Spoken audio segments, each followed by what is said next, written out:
चलिए अब स्टार्ट करते हैं मॉड्यूल 1 का प्रैक्टिकल पार्ट। थ्योरी तो आपने ऐसी सुन ली, राइट? पता नहीं साथ में मेरे साथ आपने रिवीजन किया कि नहीं, बट प्रैक्टिकल में तो आपका कंप्लीट फोकस चाहिए। ऐसा कीजिए, कॉपी लीजिए, पेन और साथ में कैलकुलेटर। मैंने भी ले लिया है। अब हम स्टार्ट करते हैं, सारा प्रैक्टिकल सॉल्व करेंगे। This is marathon, this is the revision. तो यहां पर लॉजिक समझेंगे, फिर देखेंगे कि जो लॉजिक हमने समझे हैं क्या जो आंसर है उससे मैच कर रहा है कि नहीं।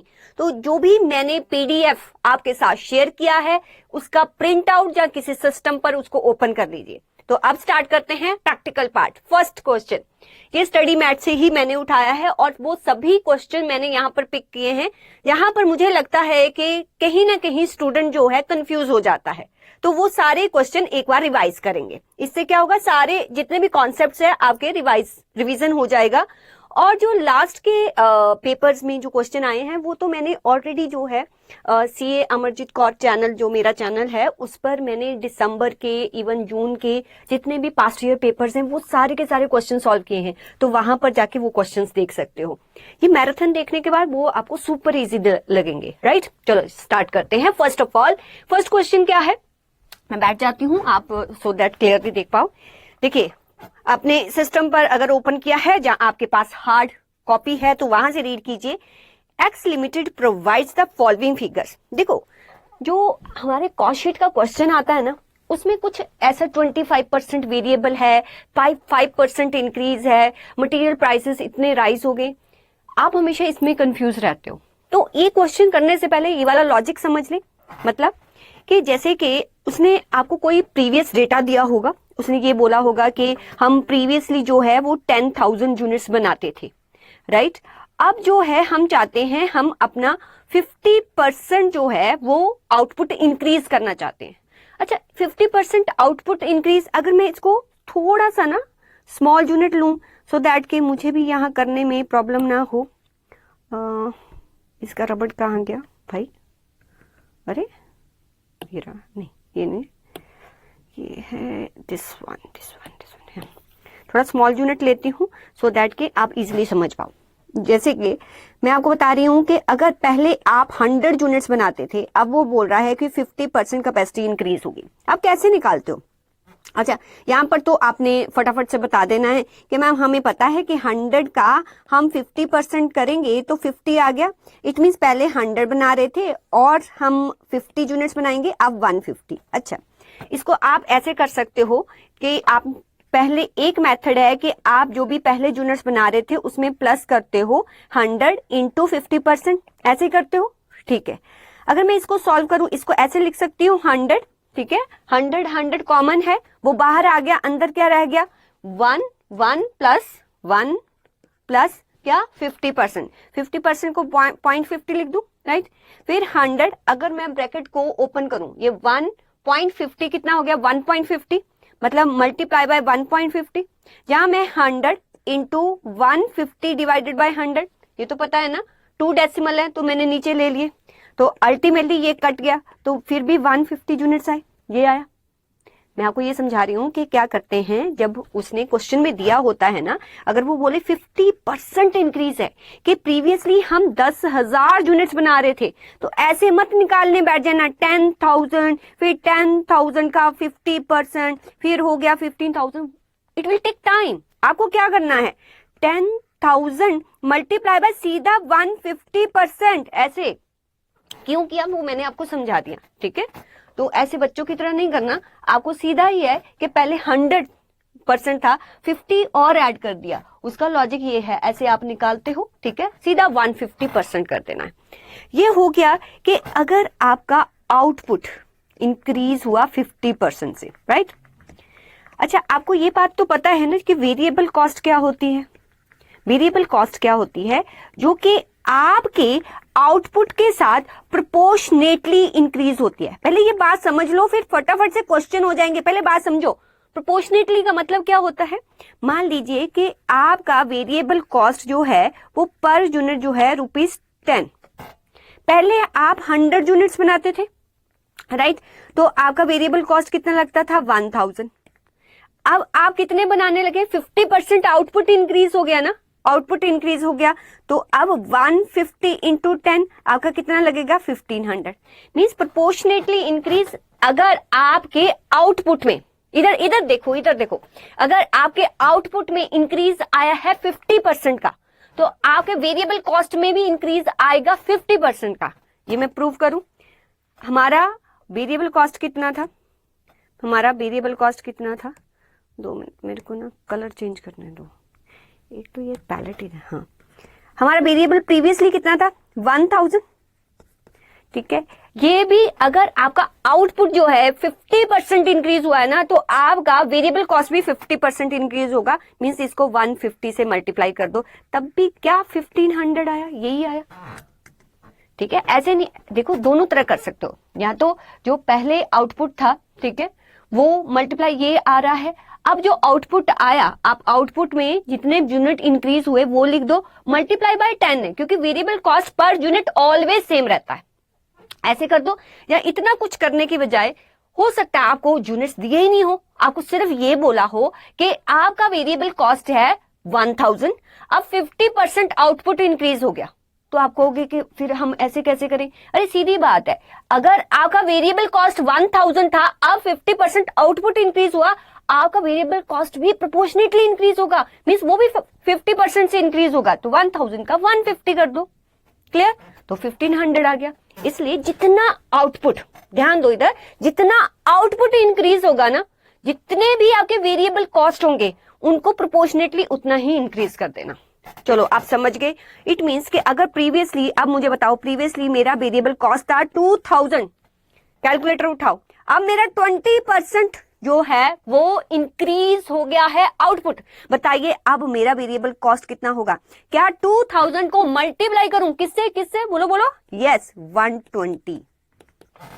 देखो, या तो बच्चों की तरह कर लो, पहले हमारा 2000 था, प्लस अब 2000 का 20% और इंक्रीज हो जाएगा।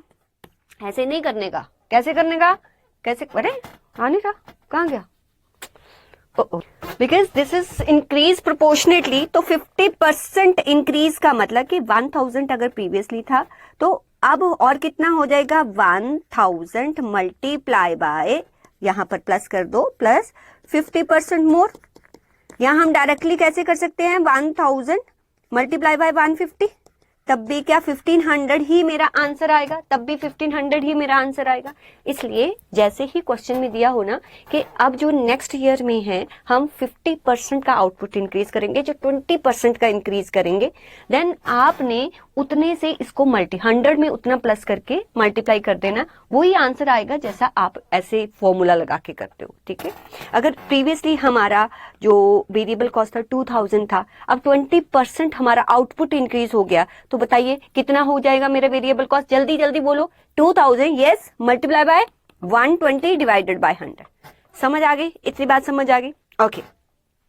ये तो हो गया रिलेटेड टू कि अगर आउटपुट इंक्रीज हुआ हो तो जितना आउटपुट, जितने परसेंटेज से आउटपुट इंक्रीज होगा, राइट, उतने परसेंटेज से आप वेरिएबल कॉस्ट को इंक्रीज कर देना। इसके 2 मेथड है, या आप क्या करना कि जो भी हमारा प्रीवियस जितना भी आउटपुट था 100 यूनिट्स था, ठीक है, उसमें जो है 20% इंक्रीज कर देना, जब 50%, जैसे ये यहां पर हमने 50% आउटपुट इंक्रीज किया, तो अब हम 150 यूनिट्स बनाएंगे, तो मल्टीप्लाई बाय 10, 1500 ऐसे आ सकता है। या जो भी मेरा वेरिएबल कॉस्ट था 1000, उसको डायरेक्टली मैं 150% कर दूंगी, तब भी मेरा आंसर सेम आएगा। तो जैसे भी क्वेश्चन में आपके करना हो, क्योंकि आपके बहुत सारे आंसर जो है वो ऐसे दिए हुए हैं यूनिट्स वाइज, और कुछ में उसने डायरेक्टली 150 किया है, तो कंफ्यूज नहीं होना, दोनों का मतलब सेम है। फिर आपको ये बता सकता है वो कि देखो आउटपुट इंक्रीज होगा तो ऑब्वियसली वेरिएबल कॉस्ट जो है वो प्रोपोर्शनेटली इंक्रीज होगी। तो ये भी बोल सकता है कि जो वेरिएबल कॉस्ट है ना, अब रेट्स बढ़ गए, वेरिएबल कॉस्ट कुछ भी है हो सकता है आपका, ठीक है, वो कह सकता है कि जो लेबर है, जो हम वेजेस देते हैं, क्योंकि जितनी हमारी डायरेक्ट कॉस्ट होती है वो सारी की सारी वेरिएबल होती है, वो ये कह सकता है कि जो डायरेक्ट वेजेस है वो हमारा 50% अगर आउटपुट बड़ा है तो डायरेक्ट वेजेस जो भी होगा उसका 150% तो आपको करना ही पड़ेगा। ये बोलेगा कि वेजेस जो है, अब वेज रेट भी इंक्रीज हो गया 5% से, मतलब वो कहेगा कि प्रीवियसली हम 10,000 वेजेस दे रहे थे, जब हम कितना यूनिट्स बनाते थे 100, अब 50% आउटपुट इंक्रीज हो गया, हम कितना बनाते हैं 150, ठीक है। अब दो तरह से कर सकते हो कि देखो 10,000 अगर दे रहे थे तो एक एक यूनिट के पीछे आप कितना देते थे ₹100, ठीक है, यही देते थे। अब अगर 150 हो गया तो 100, ये कितना आ जाएगा 15,000। या आप कहो कि ये तो 10,000 जो है ना, क्योंकि ये वेरिएबल कॉस्ट है तो जितना आउटपुट इंक्रीज होगा ये भी तो उतना ही इंक्रीज होगा, इसको सीधा हम 150 से कर देते हैं, तब भी हमारा आंसर कितना आएगा 15,000। ये तो आपने आउटपुट इंक्रीज का इम्पैक्ट दिया है, बट वो कह रहा है कि आपकी वेजेस भी 5% से इंक्रीज होगी। मतलब कि अगर हमारी जो है 15,000 वेजेस देते थे ना, अब 5% और देनी पड़ेंगी, मतलब 15,000 मल्टीप्लाई बाय 5% और देनी पड़ेगी। 5 डिवाइडेड बाय 100 कर दो, तो इसको और क्या कर सकती हूँ 15,000 मल्टीप्लाई बाय 105 इंटू 100, वही फॉर्मूला बना। तो आपको यहां पर एक और मैं पेज लेती हूँ, रुको। हाँ, अगर आपको ये दिया हो कि आउटपुट इंक्रीज हो रहा है 50% से एंड वेज रेट इंक्रीज हो रहा है 5% से, हमारा प्रीवियसली जो वेजेस था वो 10,000 था, अब कितना होगा, इस 10,000 पर 2 इम्पैक्ट्स देने हैं। वन इज 150% जो आउटपुट का है and other one is 105 into 100। देखो अगर आप ये अलग अलग करोगे, पहले 150 का दिया 15,000, फिर 15,000 का 105, जो आंसर आएगा इससे भी आपका सेम आंसर आएगा। तो आपको 2 इम्पैक्ट देने हो सकते हैं। वन इज, मैं सिर्फ वेरिएबल कॉस्ट की बात कर रही हूँ, ठीक है, वेरिएबल कॉस्ट में एक आउटपुट का इंक्रीज डालना, दूसरा अगर वेज रेट इंक्रीज हुआ है तो उसका इम्पैक्ट डालना। फिक्स्ड कॉस्ट उसमें भी डालना है आउटपुट का इंक्रीज। मैंने क्या बताया था अभी प्रीवियसली आपको थ्योरी में, फिक्स्ड कॉस्ट वो होता है जिसका प्रोडक्शन से कोई लेना देना नहीं, आप कितना भी प्रोडक्शन करो। इसलिए अगर प्रीवियसली फिक्स्ड कॉस्ट मेरा 20,000 था 100 यूनिट्स पर, तो 150 यूनिट्स पर भी 20,000 रहेगा। बट अगर उसने बोल दिया कि जैसे ही हम 50% कैपेसिटी बढ़ाते हैं हमारा फिक्स्ड कॉस्ट भी 10% से इंक्रीज हो जाता है। अब पता आप क्या सोचते हो, अच्छा 10% से इंक्रीज हो गया तो मतलब 20,000, इस पे आउटपुट का इम्पैक्ट मत देने बैठ जाना, क्योंकि आउटपुट से कोई लेना देना नहीं है। वो 10% का इंक्रीज इसलिए बोल रहा होगा कि पहले रेंट कम होगा, अब 10% इंक्रीज हो गया होगा, ठीक है। तो सिर्फ इस पर उस 10% जो उसने बोला है ना 10% का इंक्रीज, उसी का ही इम्पैक्ट देना। तो 110 से इसको मल्टीप्लाई कर देना। मैम फिक्स्ड कॉस्ट तो चेंज नहीं होता, अरे अगर उसको बोला है तो लड़ाई थोड़ी करनी है उससे, उसने बोला 10% से फिक्स्ड एक्सपेंसेस इंक्रीज हो गए तो उसका इम्पैक्ट दे देना चुपचाप। क्लियर? ओके। और कहां दिक्कत आती है, एक दिक्कत आती है कि जो लेबर होता है ना, समटाइम ना वो ये बोलता है, ध्यान से सुनो, इधर देखो, कॉपी पर लिखो कि आपका जो है प्रीवियसली 10,000 यूनिट्स बन रहे थे, ठीक है, अब हमने 50% जो है वो आउटपुट इंक्रीज कर दिया है, साथ में 5% जो है वेज रेट जो है वो भी इंक्रीज हो गया है।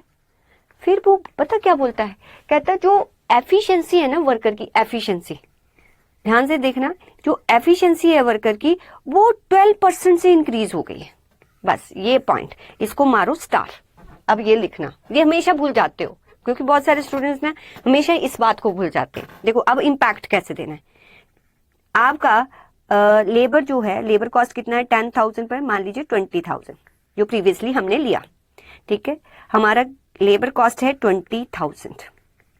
इस पे पहले इम्पैक्ट किसका दो कि कितना आउटपुट इंक्रीज है 150, ये तो देना ही देना है, आउटपुट का दिया। फिर जितना वेज रेट इंक्रीज है, अब बात आ गई एफिशिएंसी। एफिशिएंसी 12% इंक्रीज का मतलब समझते हो, इसका मतलब है कि जो काम पहले हम करते थे वो सेम काम जो है, अगर पहले हम उसके लिए 112 मिनट्स लगाते थे अब हम 100 मिनट्स लगाते हैं। मींस एफिशिएंसी इंक्रीज कि सेम टाइम में हम ज्यादा आउटपुट बना रहे हैं।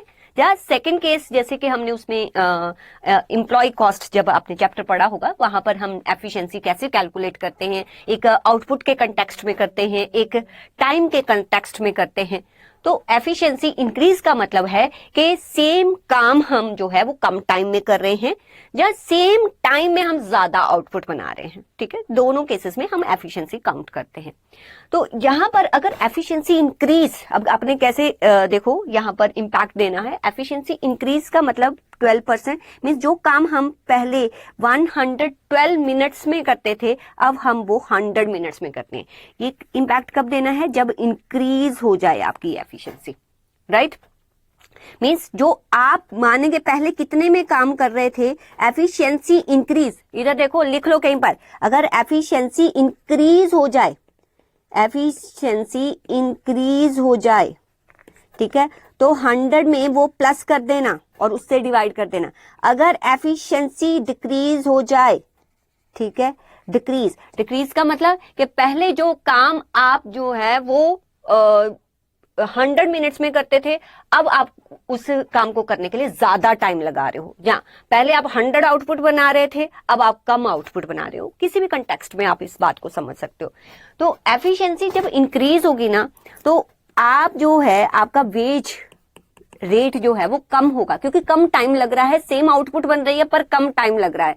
उससे क्या होगा, आपका जो वेज यहाँ पर आप कॉस्ट इनकर्ड कर रहे हो वो भी रिड्यूस हो जाएगी। इसलिए हमने 112 से डिवाइड किया और मल्टीप्लाई बाय 100 किया। अगर एफिशिएंसी डिक्रीज हो गई ना तो 100 में से माइनस कर देना 12, तो कितना बच जाएगा आपका 88, ठीक है। अगर डिक्रीज बोलता, थोड़ा सा समझो, यहां पर लिख दूं, अगर इंक्रीज है 12% से, जब आप रिवीजन करोगे ना तो ये समझ लेना 150, 100, 105, ठीक है। अगर उसने इंक्रीज बोला तो 112 से डिवाइड करना और मल्टीप्लाई बाय 100 करना। अगर उसने डिक्रीज बोल दिया इट मींस कि अब ज्यादा वेज रेट देना पड़ेगा, अब ज्यादा टाइम वो वर्कर लगा रहा है। तो 20,000 150 तो करेंगे ही करेंगे, 105 भी करेंगे। तो पहले वो 96 मिनट्स लगाता था, 88 मिनट्स लगाता था, 88 मिनट्स लगाता था उस काम को करने के लिए, अब 100 मिनट्स लगाए।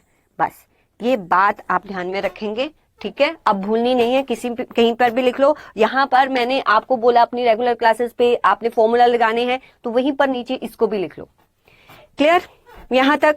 और एक प्रॉब्लम क्या आती है कि अगर उसने बोला कि आपका जो प्रॉफिट है, प्रॉफिट वो 20% है सेल्स का।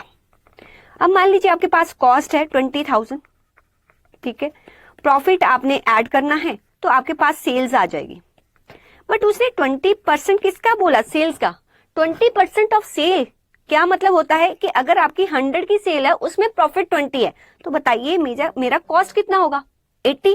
तो आप 20,000 को 20% ऐसे नहीं करेंगे, because this is not represent to 100, this represent to what? This represent to 80। तो 80 से डिवाइड करेंगे और मल्टीप्लाई बाय 20 करेंगे। क्लियर?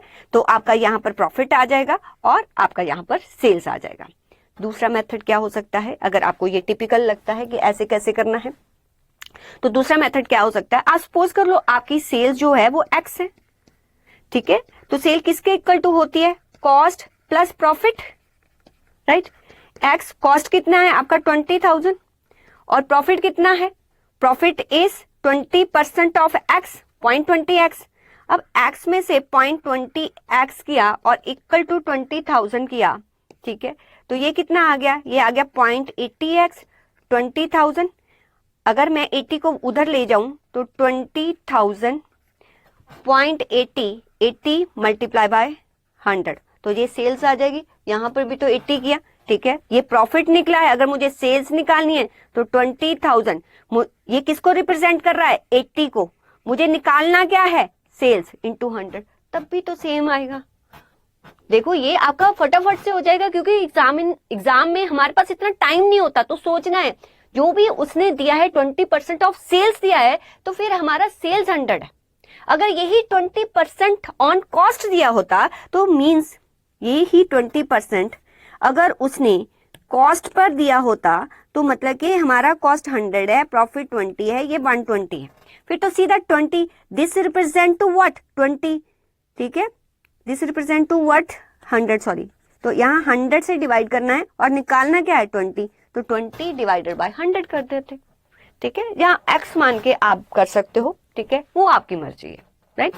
तो ये थोड़ा सा आपने याद रखना, थोड़ा फटाफट बताया है बिकॉज अब यहाँ ज्यादा एक्सप्लेन नहीं कर सकती मैं, इतना क्लियर है। मैम एक और दिक्कत आती है, कौन सी दिक्कत बताओ? आपने 50-60% तो ले लिया, पता सम टाइम क्या होता है, इतनी सीधी सादी परसेंटेज नहीं दी होती, आपको दिया होता है कि 33 1/3% इंक्रीज इन वेजेस, ठीक है, आउटपुट 50% इंक्रीज। अब बताओ कैसे करेंगे? तो इसमें टफ क्या है बेटा, वही प्रीवियसली एग्जांपल लेते हैं, अगर मेरा वेजेस 20,000 है तो 150% इसका तो करना ही है। तो ये क्या करना है, अरे 100 में इसको प्लस कर देते हैं, इसको भी 100 में प्लस कर दो, ये 133 1/3 हो जाएगा। अगर इसको 133 1/3 को सॉल्व करेंगे तो ये 400 डिवाइडेड बाय 300 नहीं हो जाएगा, तो 4/3 सिंपल, ठीक है। अगर आप इसको सॉल्व करेंगे तो ये कितना हो जाएगा, दिस इज अ परसेंटेज ना, दिस इज अ परसेंटेज बच्चा, ठीक है। तो कितना हो जाएगा, ये 400 डिवाइडेड बाय 300, 4/3 कर दो, ठीक है। तो ये ऐसे समझना, बस आपको क्या करना है, जो भी दिया होगा उसको 100 से प्लस कर देना, तो 133 1/3% आ जाएगा, तो ये आपका 4/3 बन जाएगा। Is it clear? चलो, आर वी गुड? अब क्वेश्चन करें। देखो क्वेश्चन के साथ साथ हम समझेंगे उसने क्या क्या बोला है। अब थोड़ा ध्यान देना, अगर फिक्स्ड कॉस्ट जो है वो इंक्रीज हो रही होगी तो इंक्रीज करना, आउटपुट का इंपैक्ट नहीं देना है। सिर्फ आपको अगर फिक्स्ड कॉस्ट के में इंक्रीज बताया होगा कि अब हमारा कॉस्ट इंक्रीज हो गया, सिर्फ उसका इंपैक्ट देना। वेरिएबल में दोनों का देना है, आउटपुट का भी देना है, अगर कोई रेट इंक्रीज हुआ है उसका भी देना है, और लेबर में एफिशिएंसी का इंपैक्ट भी देना है, राइट। चलो आप क्वेश्चन को रीड करो। X limited provides you the following figures for the year 21-22, ठीक है। डायरेक्ट मटेरियल आपको दिया हुआ है, डायरेक्ट वेजेस दिया हुआ है, production overhead 25% variable. What does it mean 25% variable? अगर आपका 4,80,000 टोटल एक्सपेंसेस है तो इसमें से सिर्फ 25% ही वेरिएबल है। बताना 25% कितना आया? देखो यहां पर, हाँ, 1,20,000 ये है मेरा वेरिएबल, ठीक है। प्रोडक्शन जो एक्सपेंसेस है ये वाला वेरिएबल पार्ट है, तो 480 में से ये माइनस कर दो, तो रिमेनिंग जो 360 है ये मेरा फिक्स्ड है। ये क्या है? मेरे प्रोडक्शन ओवरहेड्स। अब मुझे बताओ, अगर उसने बोला कि हमारे आउटपुट में इंक्रीज हुआ, ठीक है, तो इम्पैक्ट 120 पर देना, 360 पर मत देना, क्योंकि दैट इज फिक्स्ड। अगर कोई आपको जो है वो टोटल में बताया गया है ना, तो जो भी उसने बोला होगा कि इतना वेरिएबल, उसको अलग कर लेना, फिक्स्ड को अलग कर लेना, क्योंकि फिक्स्ड का कोई इम्पैक्ट नहीं पड़ता, चाहे आप आउटपुट इंक्रीज करो चाहे डिक्रीज करो, ये ध्यान देना है। अच्छा, नेक्स्ट क्या दिया है? 75%। अब वो अलग अलग देता है आपको कंफ्यूज करने के लिए, ये वेरिएबल लिखा था, ये फिक्स्ड लिखा है, तो मींस इसमें वेरिएबल कितना होगा? 25%।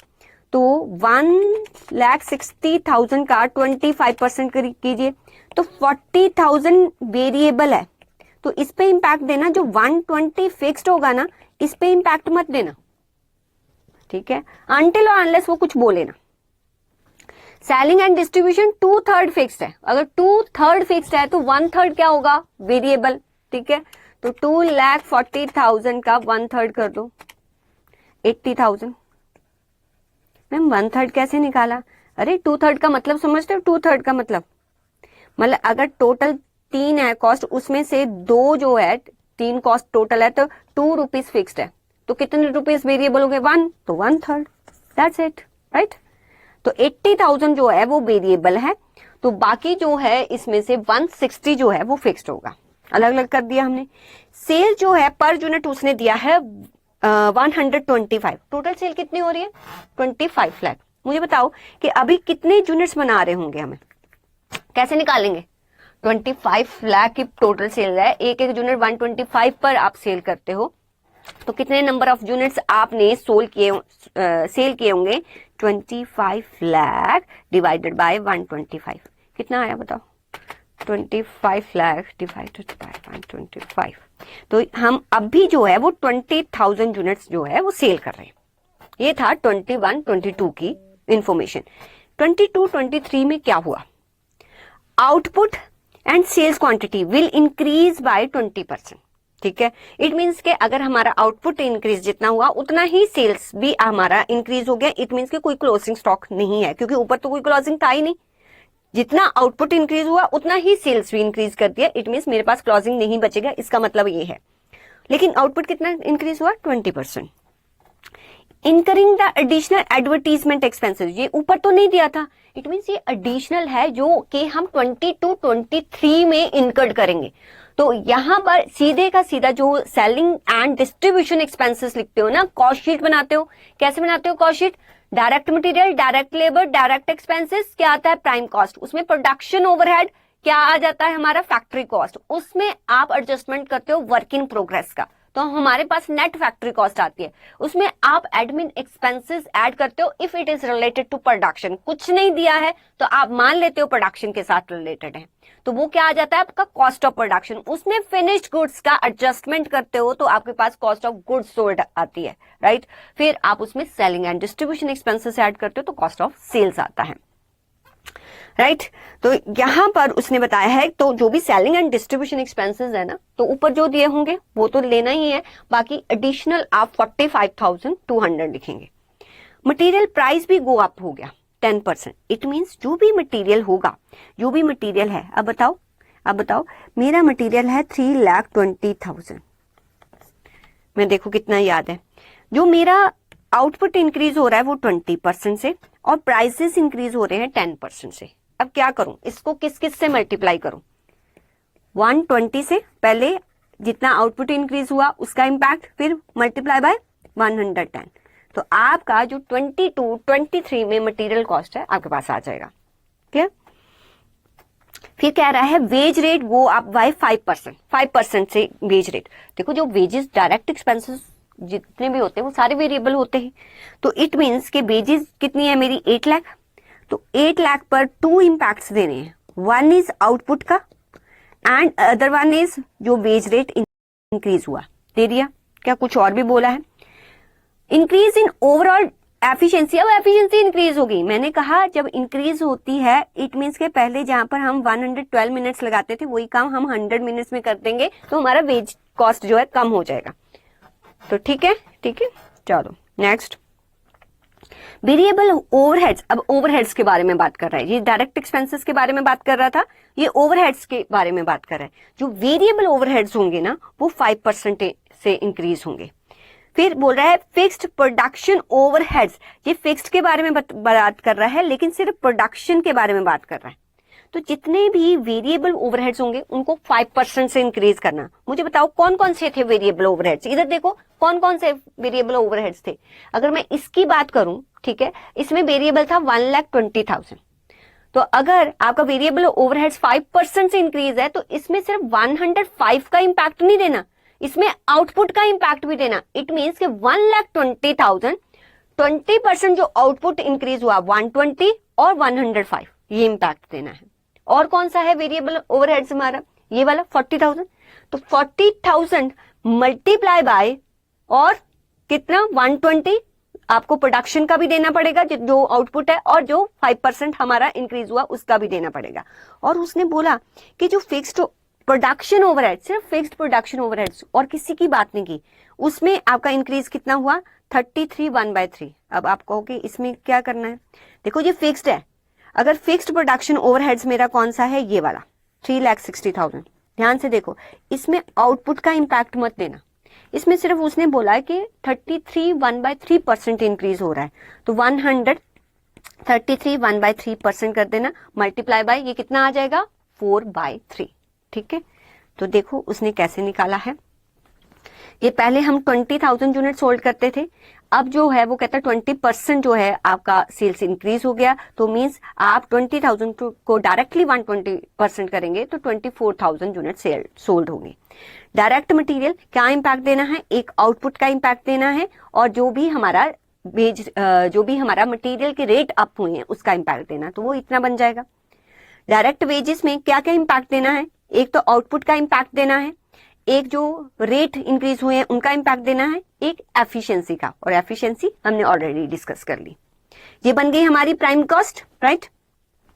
फिर वेरिएबल प्रोडक्शन ओवरहेड्स, वो कितने आ गए हमारे 120, जो कि हमने 25% किया था। इस 120 पर दोनों इंपैक्ट देने हैं, एक तो आउटपुट का इंपैक्ट देना है, एक जो रेट इंक्रीज हुआ है। लेकिन जो फिक्स्ड वाले हैं उस पे आउटपुट का इंपैक्ट मत देना, उस पर कौन सा इंपैक्ट देना है, अगर वो इंक्रीज हुए सिर्फ उसका देना है। तो ये आ गई हमारी वर्क कॉस्ट। देन जो हमारी वेरिएबल एडमिनिस्ट्रेशन है उसमें 25% हमारे जो है वो वेरिएबल थे, 160 का 25, तो इसमें वेरिएबल में दोनों जाते हैं, 120 भी 105 भी, ठीक है। और जो हमारे फिक्स्ड एडमिन ओवरहेड्स हैं उस पे कोई इंपैक्ट आप नहीं देंगे, क्योंकि उसने सिर्फ बोला था कि प्रोडक्शन के फिक्स्ड कॉस्ट में आप होता है और किसी में नहीं, वो आप एज इट इज लिख देंगे।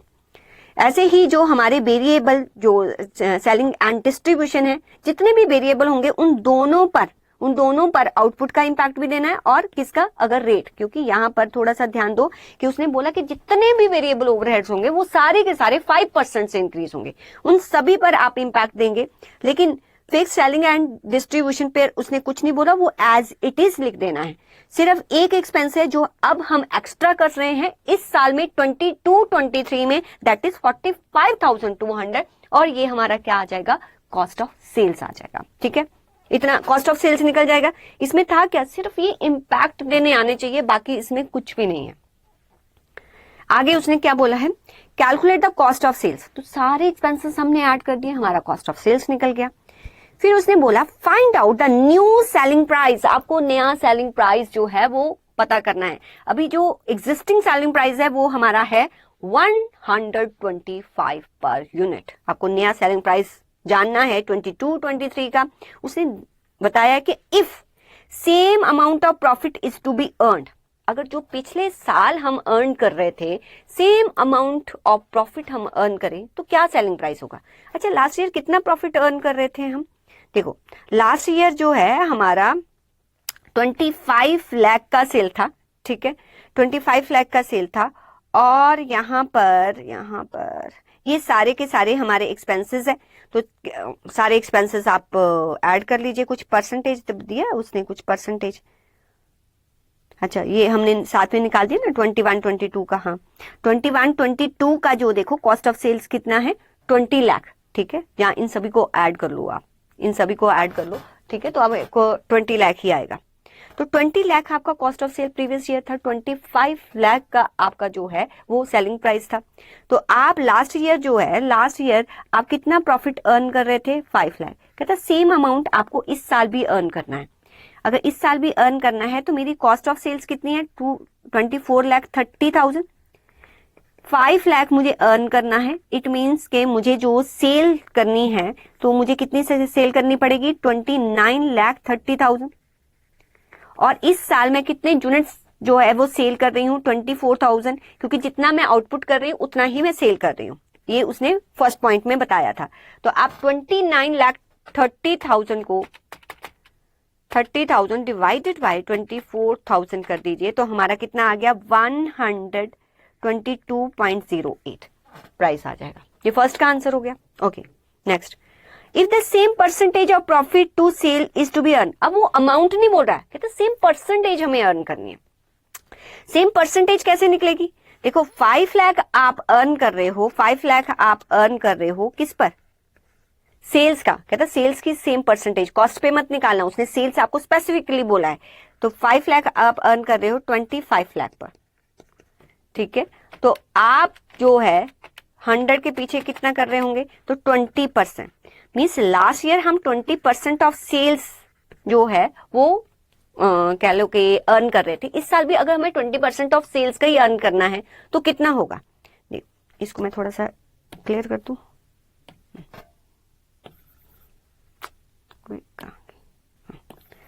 इसको थोड़ा क्लियर। इस साल भी हमें 20% ऑफ सेल्स का ही है, तो हमारी कॉस्ट कितनी है, कॉस्ट है 24,30,000, ठीक है।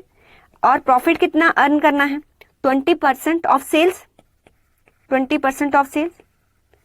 इट मीन्स कि इसका कितना है, इट मीन्स अभी मैंने बताया था, इट मीन्स कि ये 100 है, ये 20 है, ये 80 होगा, ठीक है।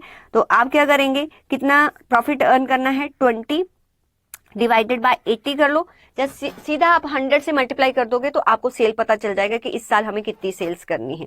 या फिर 24,30,000 मल्टीप्लाई बाय 100 डिवाइडेड बाय 80 कर दो तो कितना सेल निकलता है बताओ। 24,30,000 डिवाइडेड बाय 80 तो ये कितना आ गया हमारा 30,37,500। ठीक है, ये हमारा आ जाएगा और इसको आप डिवाइड कर दोगे 24,000 से तो आपका न्यू सेलिंग प्राइस आ जाएगा 126। और अगर आपको ये कंफ्यूजिंग लगता है, मैंने आपको पहले ही बोला है कि आप जो है यहां पर एक बोल लेती हूँ, मैंने आपको पहले ही बोला है आप जो है सेल्स को एक्स अज्यूम कर लीजिए। ठीक है, ये 24,30,000 हो जाएगा प्लस इसमें प्रॉफिट कितना है 20% ऑफ सेल 0.20x, तब भी आपका x मतलब सेल्स निकल आएगा। अगर ये कंफ्यूजिंग लग रहा है, जो भी सेल्स होगा, जो भी सेल्स का अमाउंट फिर आपका निकलेगा उसको आप 24,000 यूनिट से डिवाइड कर देना, देन आपका सेलिंग प्राइस पर यूनिट निकल आएगा। नेक्स्ट कहते हैं if the existing percentage of profit sales to be increase. अच्छा, जो एग्जिस्टिंग परसेंटेज है अगर हम 25% इंक्रीज करते हैं, इट मीन्स कि एग्जिस्टिंग परसेंटेज कितनी है 20%। इस 20% को हमने इंक्रीज किससे करना है 25% से।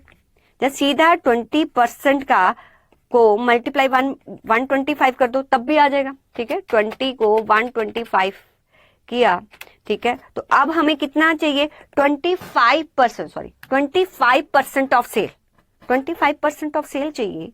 ठीक है, अब यहां पर जो ये लिखा हुआ है, ये डायग्राम है बनाई हुई, तो यहां पर 24,30,000 let's the sale is x, ठीक है, और 0.25x, तो इट मीन्स कि अगर 24,30,000 को आप 0.75 से डिवाइड करेंगे तो आपको x की वैल्यू पता चल जाएगी। ये आ जाएगा 24,30,000 डिवाइडेड बाय, ये करके दिखाऊं एक बार, क्योंकि हो सकता है आपने ना रिवाइज किया हो पीछे वाला जितना भी कॉन्सेप्ट मैंने करवाया हुआ है। x माइनस 0.25x ऐसे होगा। आपका दिल कर रहा है तो मैं कर ही देती हूँ। 0.75x 24,30,000 x 24,30,000। शैतान बच्चों आगे से नहीं करूंगी मैं। 0.75 आप बताओ डिवाइडेड बाय 0.75 32,40,000। ये तो सेल आ गई, इसको 24,000 से डिवाइड कर दो 24,000, तो ये आ गया आपका 135। तो देखो आंसर आप 135। ठीक है, okay next. If profit per unit 10, अरे सीधे है, ये तो बहुत इजी है।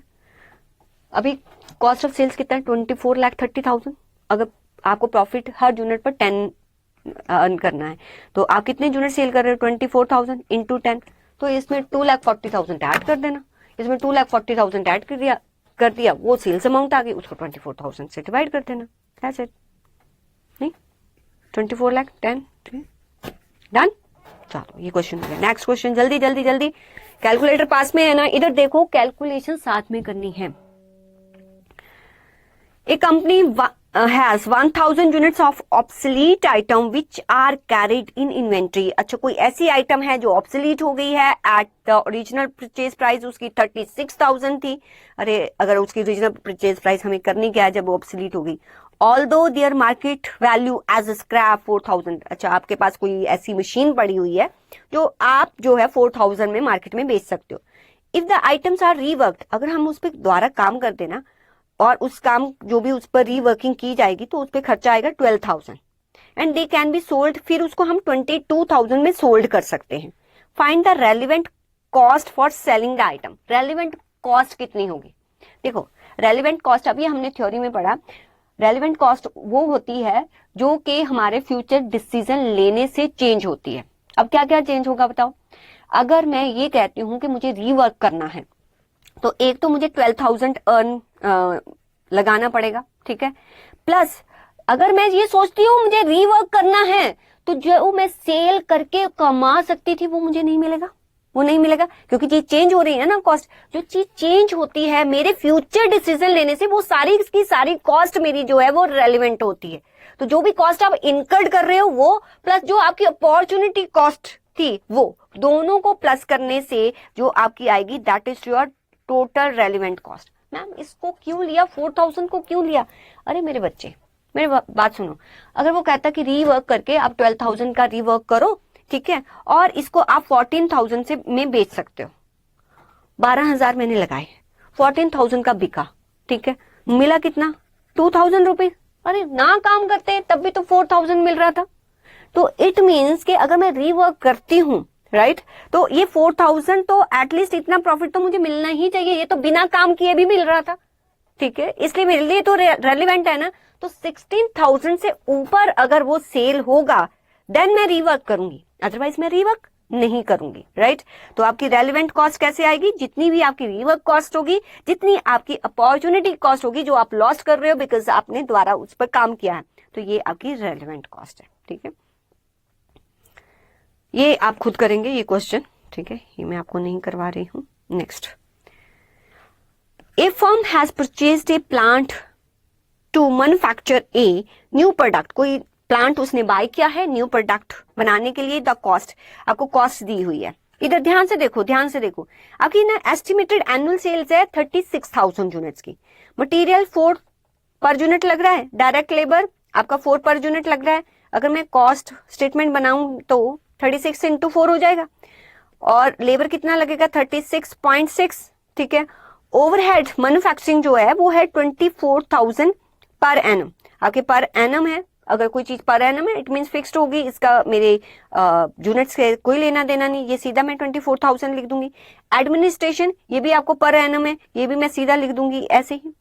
और सेलिंग एक्सपेंसेस है 15% ऑफ सेल, सेल मुझे नहीं पता, ठीक है, आप सेल को एक्स मान सकते हो, तो यहां पर 15% मीन्स 0.15x लिख देना, right. Calculate the selling price if the profit per unit, okay, ये आप सारा ऐड कर देना, ठीक है, 0.15x सारा कुछ ऐड कर देना, ये आपके पास अराउंड आ जाएगा 2,18,400 प्लस 0.15x, ठीक है, ये आपकी कॉस्ट ऑफ सेल्स आ गई, कॉस्ट ऑफ सेल्स आ गई। इसमें करना है प्रॉफिट ऐड, प्रॉफिट कितना बोल रहा है 1.50 पर यूनिट, मेरे यूनिट्स कितने हैं 36,000, 1.50 से मल्टीप्लाई किया तो मेरा प्रॉफिट कितना हो जाएगा 54,000, इसको ऐड कर दो, इन दोनों को ऐड किया ये बन गया 2,72,400 प्लस 0.15x, ये बन गया। कहता assume what ever is produce और सोल्ड, मतलब जितने भी ये मैंने 36,000 यूनिट्स बनाए ना वो सारे के सारे सोल्ड हो गए, इसलिए मैंने यहाँ क्लोजिंग स्टॉक का कोई ट्रीटमेंट नहीं किया। तो ये जो है ये मेरी क्या आ गई, ये मेरी जो है वो सेल्स आएगी। Sales equal to what, sales equal to what, अगर मैंने सेल्स एक्स मानी है, जो भी मेरा टोटल कॉस्ट है, ठीक है, इसके इक्वल टू होगी प्लस 0.15x, तो यहां से आप x की वैल्यू निकाल लो, ठीक है। जब मैंने यहां से अपनी x की वैल्यू निकाली, ठीक है, दैट इज 3,20,470, और मैं कितने यूनिट जो है सेल कर रही हूँ 36,000, यहां से मुझे सेलिंग प्राइस पर यूनिट मिल जाएगा। देखो कभी भी क्वेश्चन करते हो ना, घबराना नहीं है कि आपको ये 15% ऑफ सेल्स दिया है, आप सेल्स को सीधा एक्स मान लेना, बस जैसे लिखते हो ना लिखते जाना लिखते जाना। ये 15x ये मेरा कॉस्ट ऑफ सेल्स आ गया, प्रॉफिट दिया वो ऐड कर देना, दोनों को ऐड करके ये मेरी टोटल सेल्स है। सेल्स हमने क्या मानी है, let the sales be x, तो एक्स इक्वल टू इसको इसके इक्वल रख के आप एक्स की वैल्यू निकाल लेना, ठीक है। तो जैसे आपको पता सब कुछ लिखते जाना एज इट इज, जैसे यहाँ पर let the sale be x मान के इसने जो है कैलकुलेट कर दिया। Next question, direct material direct labour cost of job number 111 are 760 and 550। अच्छा ये मटेरियल है, ये मेरा लेबर कॉस्ट है 760 और 550 किसी जॉब का कॉस्ट दिया हुआ है। ओवरहेड जो चार्ज किए जाते हैं 60% ऑफ लेबर कॉस्ट। अच्छा इन दोनों को अगर ऐड कर दूं तो this is my prime cost आ जाएगी। अच्छा कितना आ गया 7, 5, 12 और 30, ये इतना आ गया। अच्छा इसमें ऐड करूंगी ओवरहेड्स कितने हैं 60% ऑफ व्हाट, आपके डायरेक्ट लेबर। तो डायरेक्ट लेबर आपका कितना है 550, आपने 550 का 60% किया तो 330 आ गया।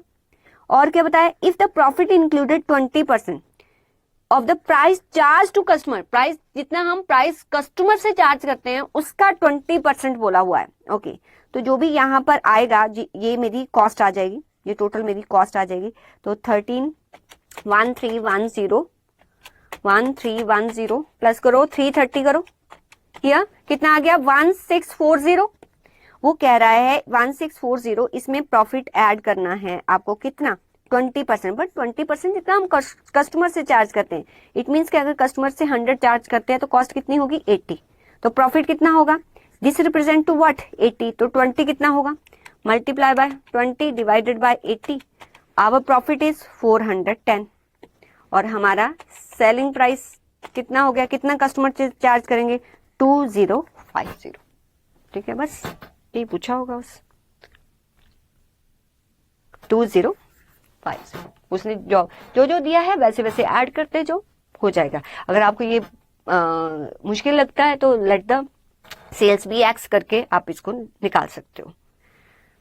नेक्स्ट क्वेश्चन, फैक्ट्री कॉस्ट है आपकी 3,80,000, कॉस्ट ऑफ प्रोडक्शन है आपकी 4,10,000, ऑफिस एंड एडमिनिस्ट्रेशन ओवरहेड्स हैं आपके 20% of factory overheads, but would be the amount of prime cost. अगर आपको कभी भी ऐसा क्वेश्चन है ना तो कंफ्यूज नहीं होना, जब आप कॉस्ट शीट बनाते हो ना उसके एंड में अगर आपको कोई एंड का पार्ट दिया हुआ है ना उसको पहले सॉल्व करना शुरू करना, तभी में हम ऊपर जाएंगे।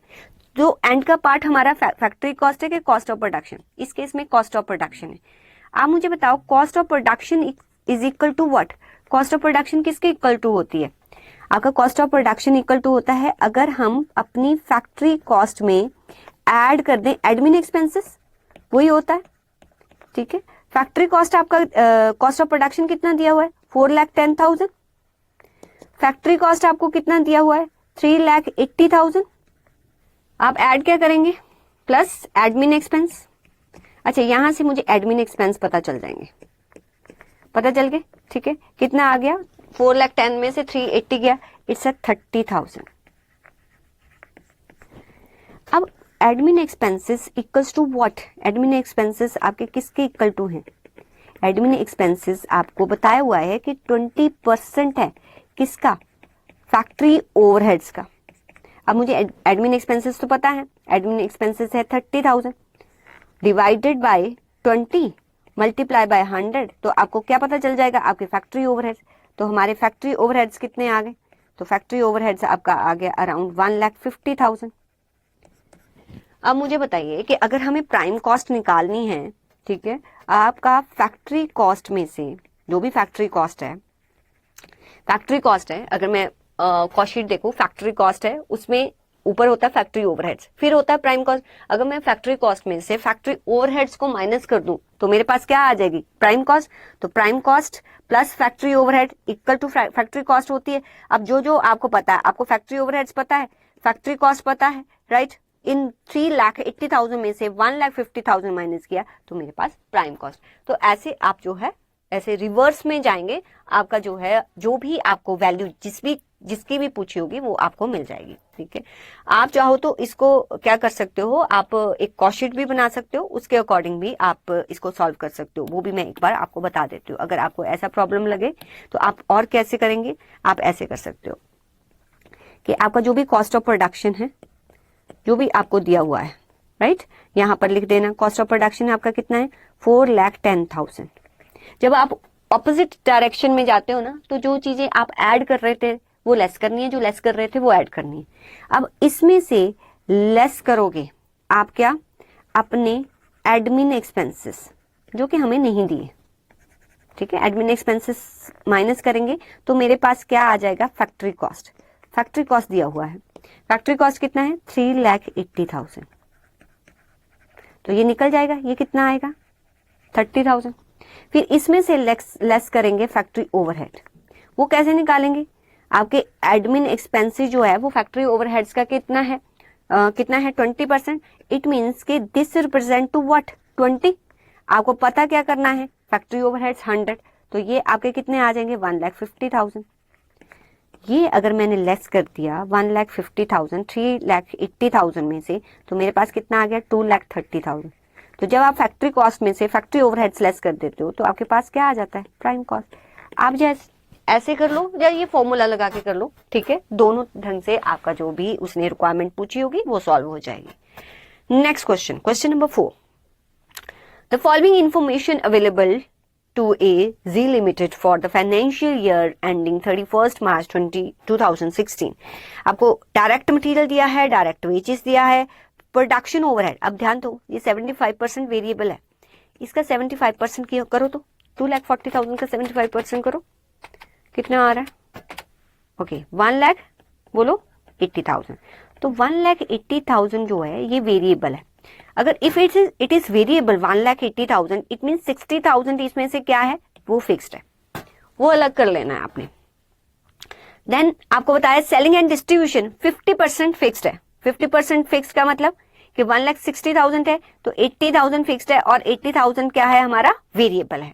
हम और सेल्स कितना कर रहे हैं, 10,000 यूनिट्स. ये थोड़ा सा समझना है, दिस इज इंपॉर्टेंट पार्ट, इसको थोड़ा सा समझना. यहां पर आप सेल कर रहे हो 10,000 यूनिट्स की. कहते ओपनिंग स्टॉक तो आपके पास कुछ भी नहीं था, राइट.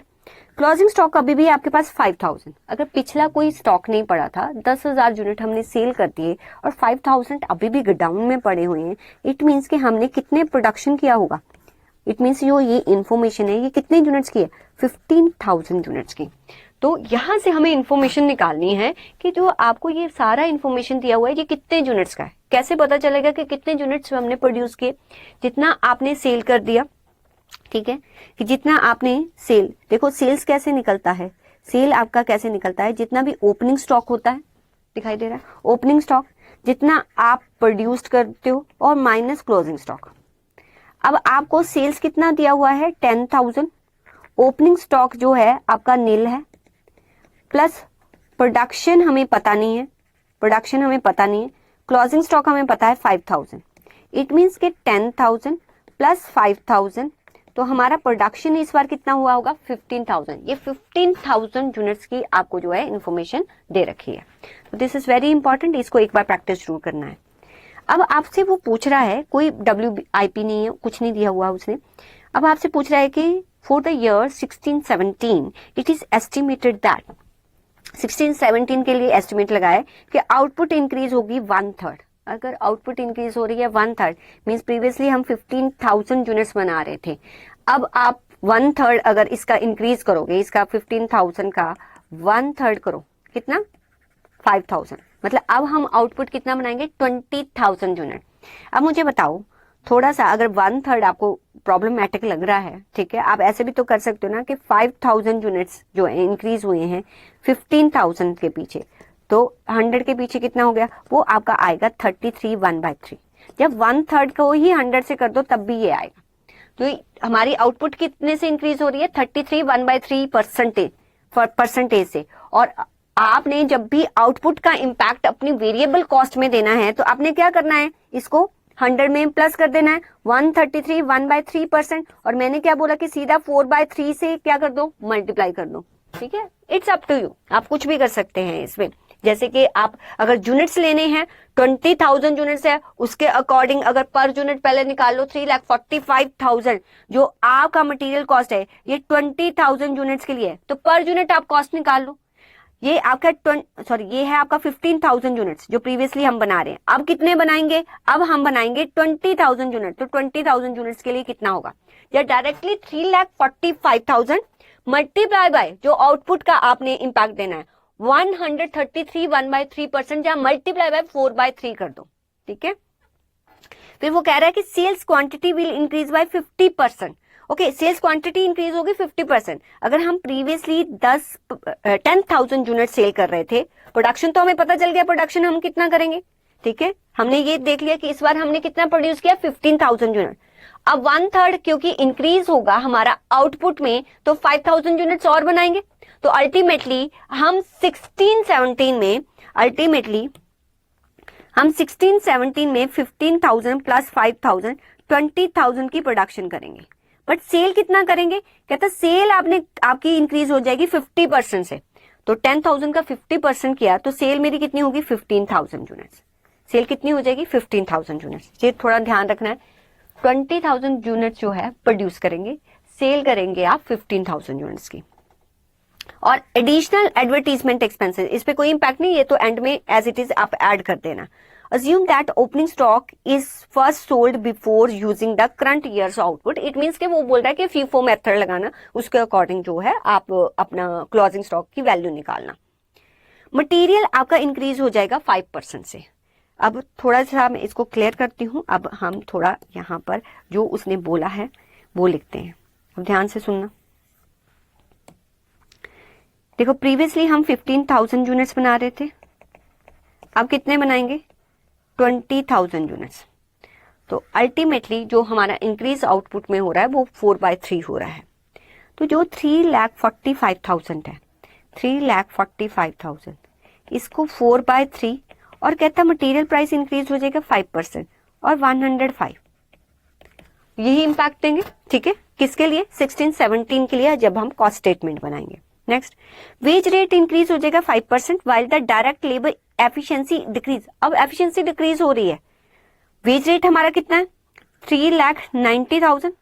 एक तो आउटपुट का इंपैक्ट देंगे 4/3 और वेज रेट इंक्रीज हो रहा है 5% तो 105 और अब एफिशिएंसी डिक्रीज हो रही है. इट मींस कि जो काम पहले हम 96 मिनट में कर रहे थे अब 100 में करेंगे क्योंकि इससे हमारा वेजेस इंक्रीज हो जाएगा. ये बता दिया था मैंने, ये भी हो गया. Next, the variable overheads will be the same unit rates as last year. तो वेरिएबल ओवरहेड्स जो है उस जो ये वाला है, जितने भी हमारे वेरिएबल ओवरहेड्स होंगे जो यहां से आपने निकाले होंगे या यहां से निकाले होंगे वो उनमें कोई रेट का चेंज नहीं हुआ. इट मींस कि जितने भी वेरिएबल ओवरहेड्स यहां से हमने कैलकुलेट किए हैं उन पर सिर्फ आप आउटपुट का इंपैक्ट देना और कोई इंपैक्ट नहीं देना. तो कितना वेरिएबल था? 2,40,000 का आपने कितना किया था?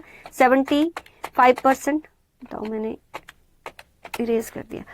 इट मीन्स कि जो 1,80,000 है ना, इस पे सिर्फ 4/3 का इंपैक्ट देना और कुछ भी नहीं देना. रेट्स में कोई इंपैक्ट नहीं आया. और 75% जो है ये फिक्स्ड है. तो 1,20,000 का वेरिएबल कितना हो गया आपका? 25%. तो दैट इज 30,000. एक 30,000 पे 4/3 का इंपैक्ट देना. फिक्स्ड कॉस्ट ऐसे ही रहने देना.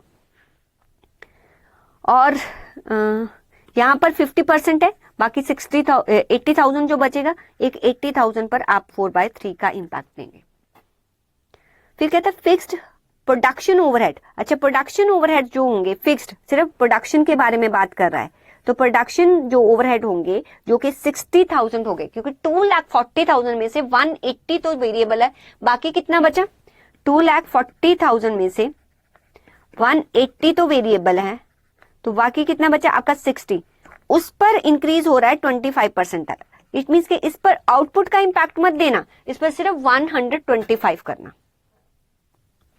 Assume that production and sales units are achieved as per budget last year and will be achieved as per estimate. कहता है कि हम ये assume कर रहे हैं जो हमने estimate किया है ना कि हम sales quantity 50% increase करेंगे, वो हम सब कुछ achieve कर रहे हैं, right? जो भी बोला है. The company will revise its selling price 16-17 में अब selling price उसकी 125 हो जाएगी. The same selling price will be hold for the unit sold for the opening. जो opening stock हम sold करेंगे उसके लिए भी same selling price रखनी है. मैम इसका मतलब क्या है? इसका मतलब मैं समझाती हूँ. पहले क्या करो, कॉस्ट ऑफ सेल्स निकाल लो. जो भी है आप प्रीवियस ईयर का कॉस्ट शीट बनाओ और इस 16-17 का कॉस्ट शीट बनाओ, जैसे कि यहाँ पर बनाया हुआ है. आपका प्रीवियस ईयर जो मटेरियल था 3,45,000 था. इस साल कितना होगा? 4,83,000. देखो कैसे आएगा? 3,45,000 करो, 3,45,000 मल्टीप्लाई बाय 4 डिवाइडेड बाय 3 और मल्टीप्लाई बाय 105%. तो कितना आ गया? कितना आया? 4,83,000. सेम आया. आप जो है यहाँ पर हमें यूनिट्स पर यूनिट प्राइस की रिक्वायरमेंट क्यों है? क्योंकि हमें क्लोजिंग स्टॉक की कैलकुलेशन करनी पड़ेगी. अगर आप नहीं भी लिखते नो प्रॉब्लम, तब भी हम क्लोजिंग स्टॉक की कैलकुलेशन कर सकते हैं. तो आप चाहो तो ऐसे भी कर सकते हो. यहाँ पर उसने बताया कि 15,000 यूनिट्स बना रहे थे, यहाँ पर 20,000 पर यूनिट रेट कितना था? 23.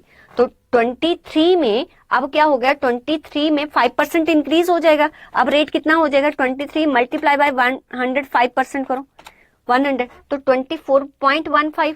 इसको इससे मल्टीप्लाई करो, जहां जैसे हम कर रहे थे कि इसको मल्टीप्लाई किया 4/3 और 100/5, तब भी ये सेम आंसर आएगा. ऐसे कर दोगे तब भी सेम आंसर आएगा. And same in the case of direct wages. देखो जो ये रेट है ये रेट पर जो है, सिर्फ इस रेट पर अगर यहाँ पर बेज रेट चेंज होता है तो वो इम्पैक्ट आएगा।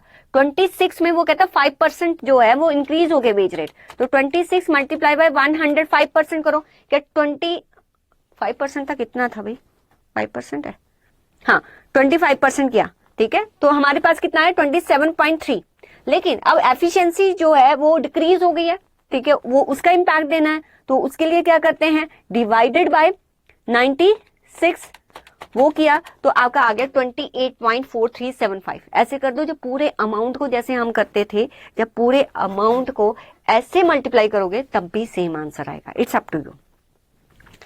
तो ये हमारा प्राइम कॉस्ट आ गया। फिर जो प्रोडक्शन ओवरहेड्स हैं उसमें 75% जो है वो वेरिएबल हैं हमारे, तो जो 1,80,000 है इस पर, और रेट का तो कोई चेंज नहीं है, तो 1,80,000 जो है जितना भी आउटपुट इंक्रीज हुआ है ना उसके अकॉर्डिंग आपने यहाँ पर इम्पैक्ट दे देना है। तो 1,80,000 मल्टीप्लाई करो 4 से और डिवाइड करो 3 से, तो आ गया 2,40,000, ठीक है।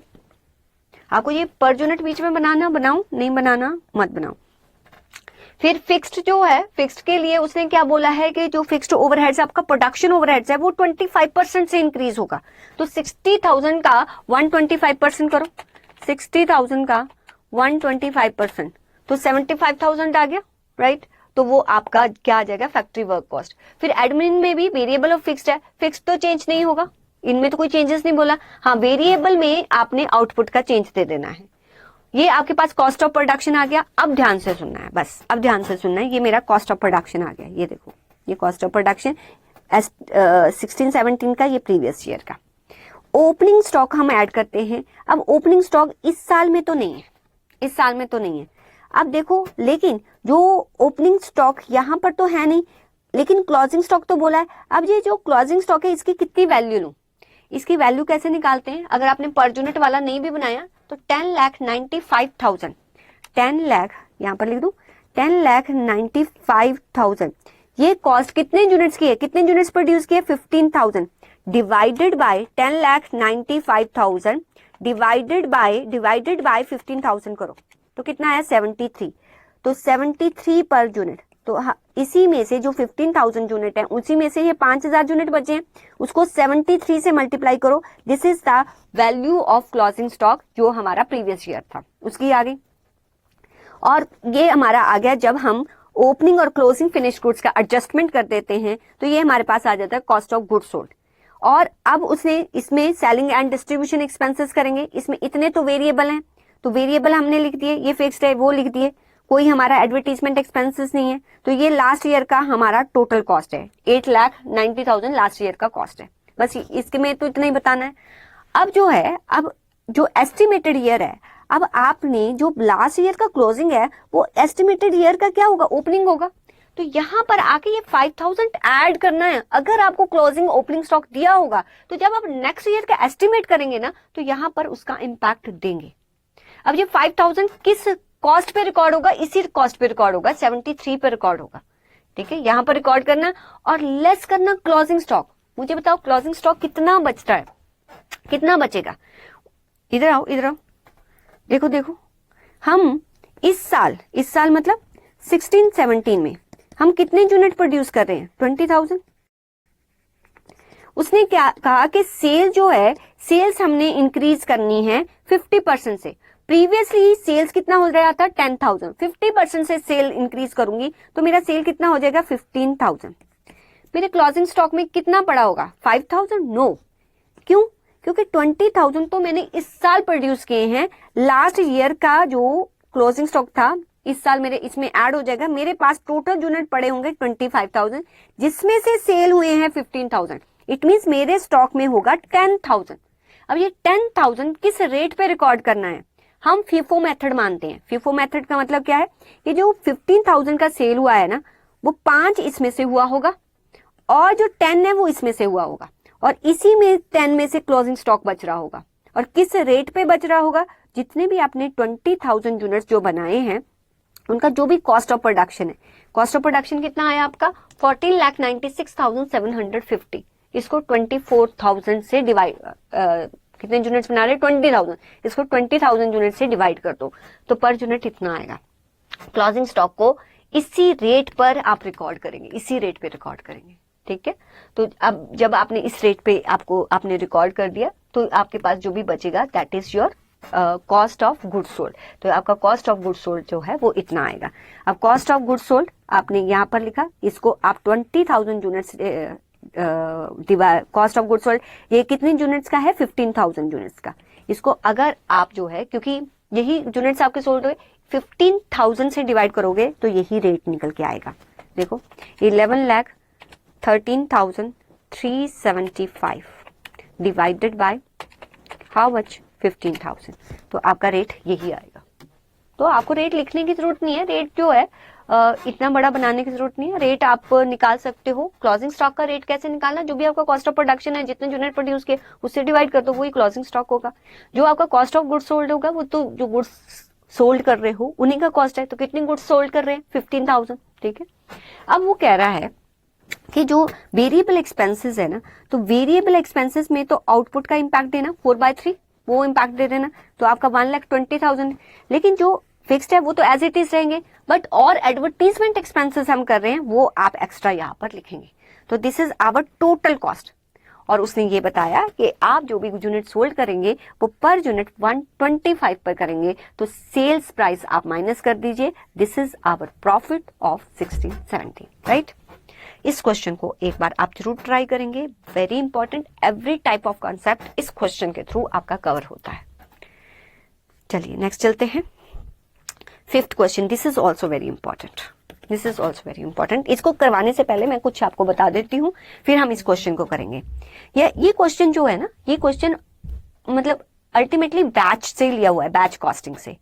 देखो जब आप प्रोडक्शन करते हो, बैचेस में प्रोडक्शन करते हो, मैं थोड़ा सा यहाँ पर समझा दूं। जब आप बैचेस में प्रोडक्शन करते हो ना, तो दो तरह की कॉस्ट आपको इनकर होती है। एक कॉस्ट होती है जो प्रोडक्शन है, जो आप प्रोड्यूस करेंगे उसका कॉस्ट। एक होता है आपका प्रोडक्शन कॉस्ट। क्यों नहीं चल रहा, 2 मिनट।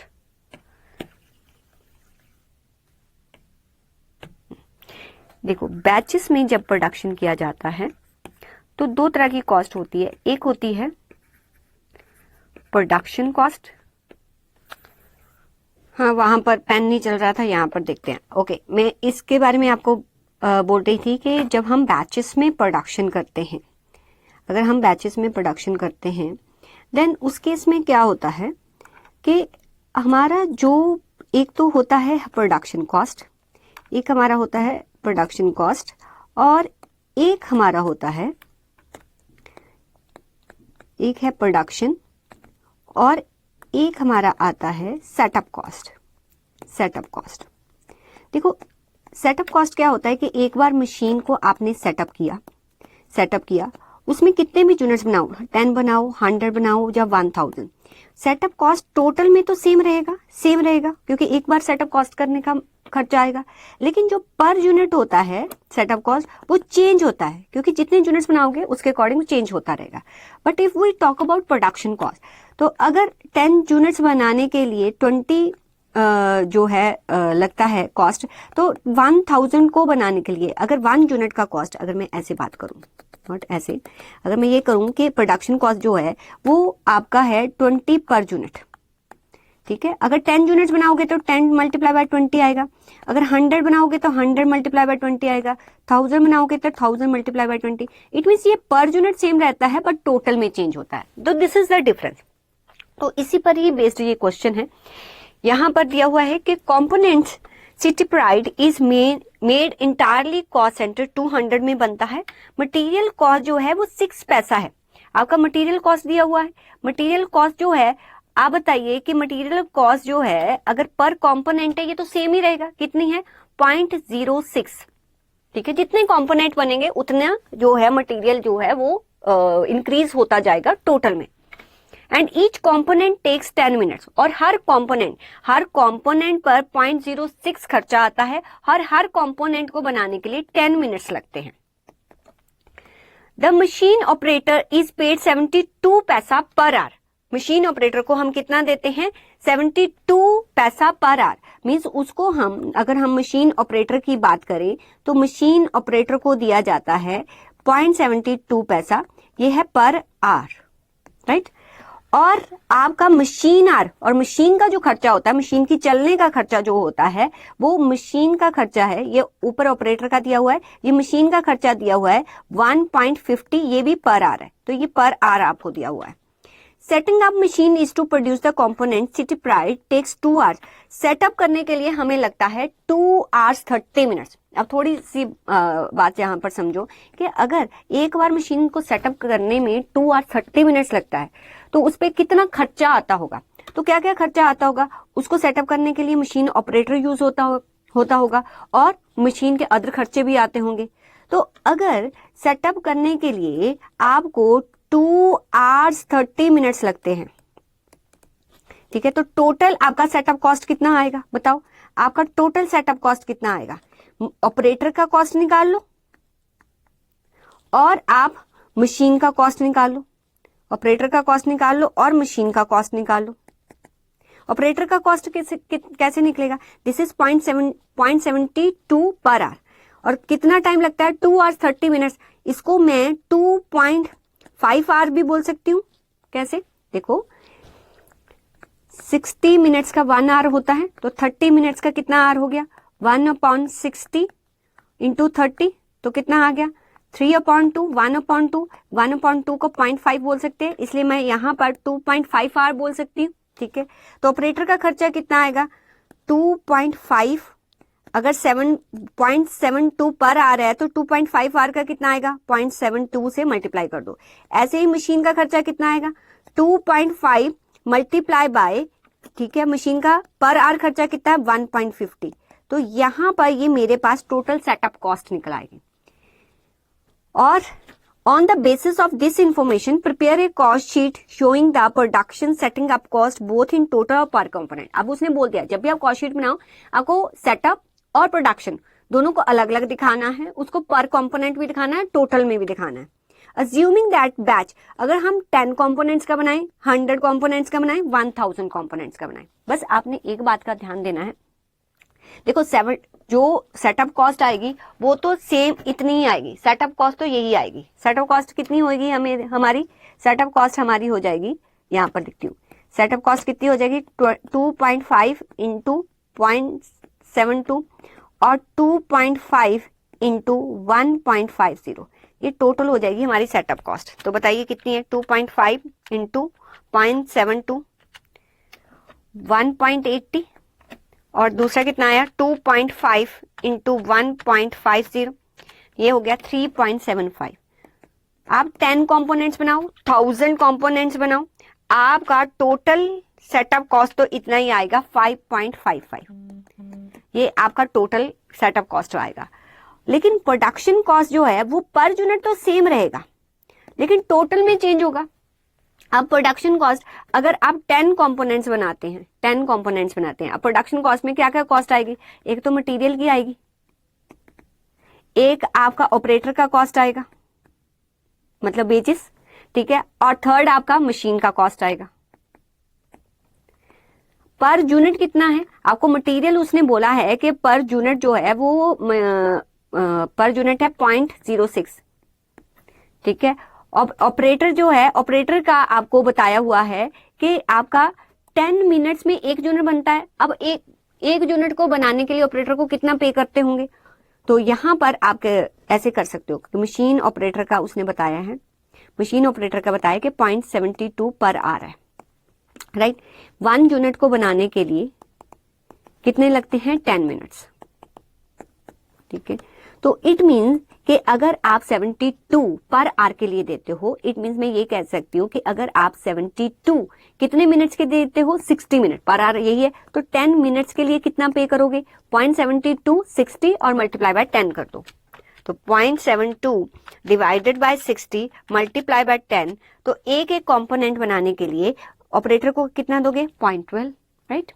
ऐसे ही मशीन का खर्चा, मशीन का खर्चा कितना है, मशीन का खर्चा कितना है वो 1.5 पर आवर है, तो लेकिन एक कंपोनेंट बनाने के लिए कितना मिनट्स लगता है 10 मिनट्स।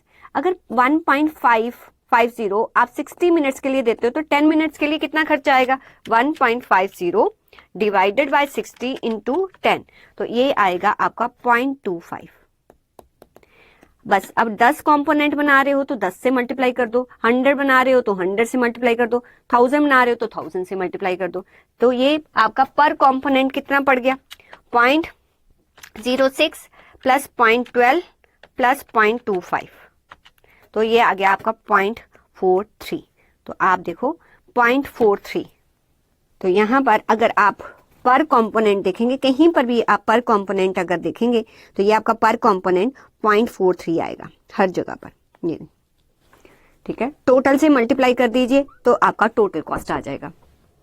बस आपको यही निकालना है। तो आपको सेटअप कॉस्ट जो है अलग लिखनी है। सेटअप कॉस्ट जो आपकी टोटल में है ना, वो 10 कंपोनेंट्स बनाओ, 100 बनाओ या 1000 बनाओ, सेम रहेगी। बट आपका जो पर कंपोनेंट है वो जो चेंज होता रहेगा। अगर 10 बनाएंगे तो मशीन ऑपरेटर का कॉस्ट इतना पड़ेगा, ओवरहेड्स का इतना पड़ेगा, टोटल इतना। ऐसे ही 100 बनाएंगे तो इतना इतना, ठीक है। ये देखिए ये चेंज हो रहा है पर कंपोनेंट।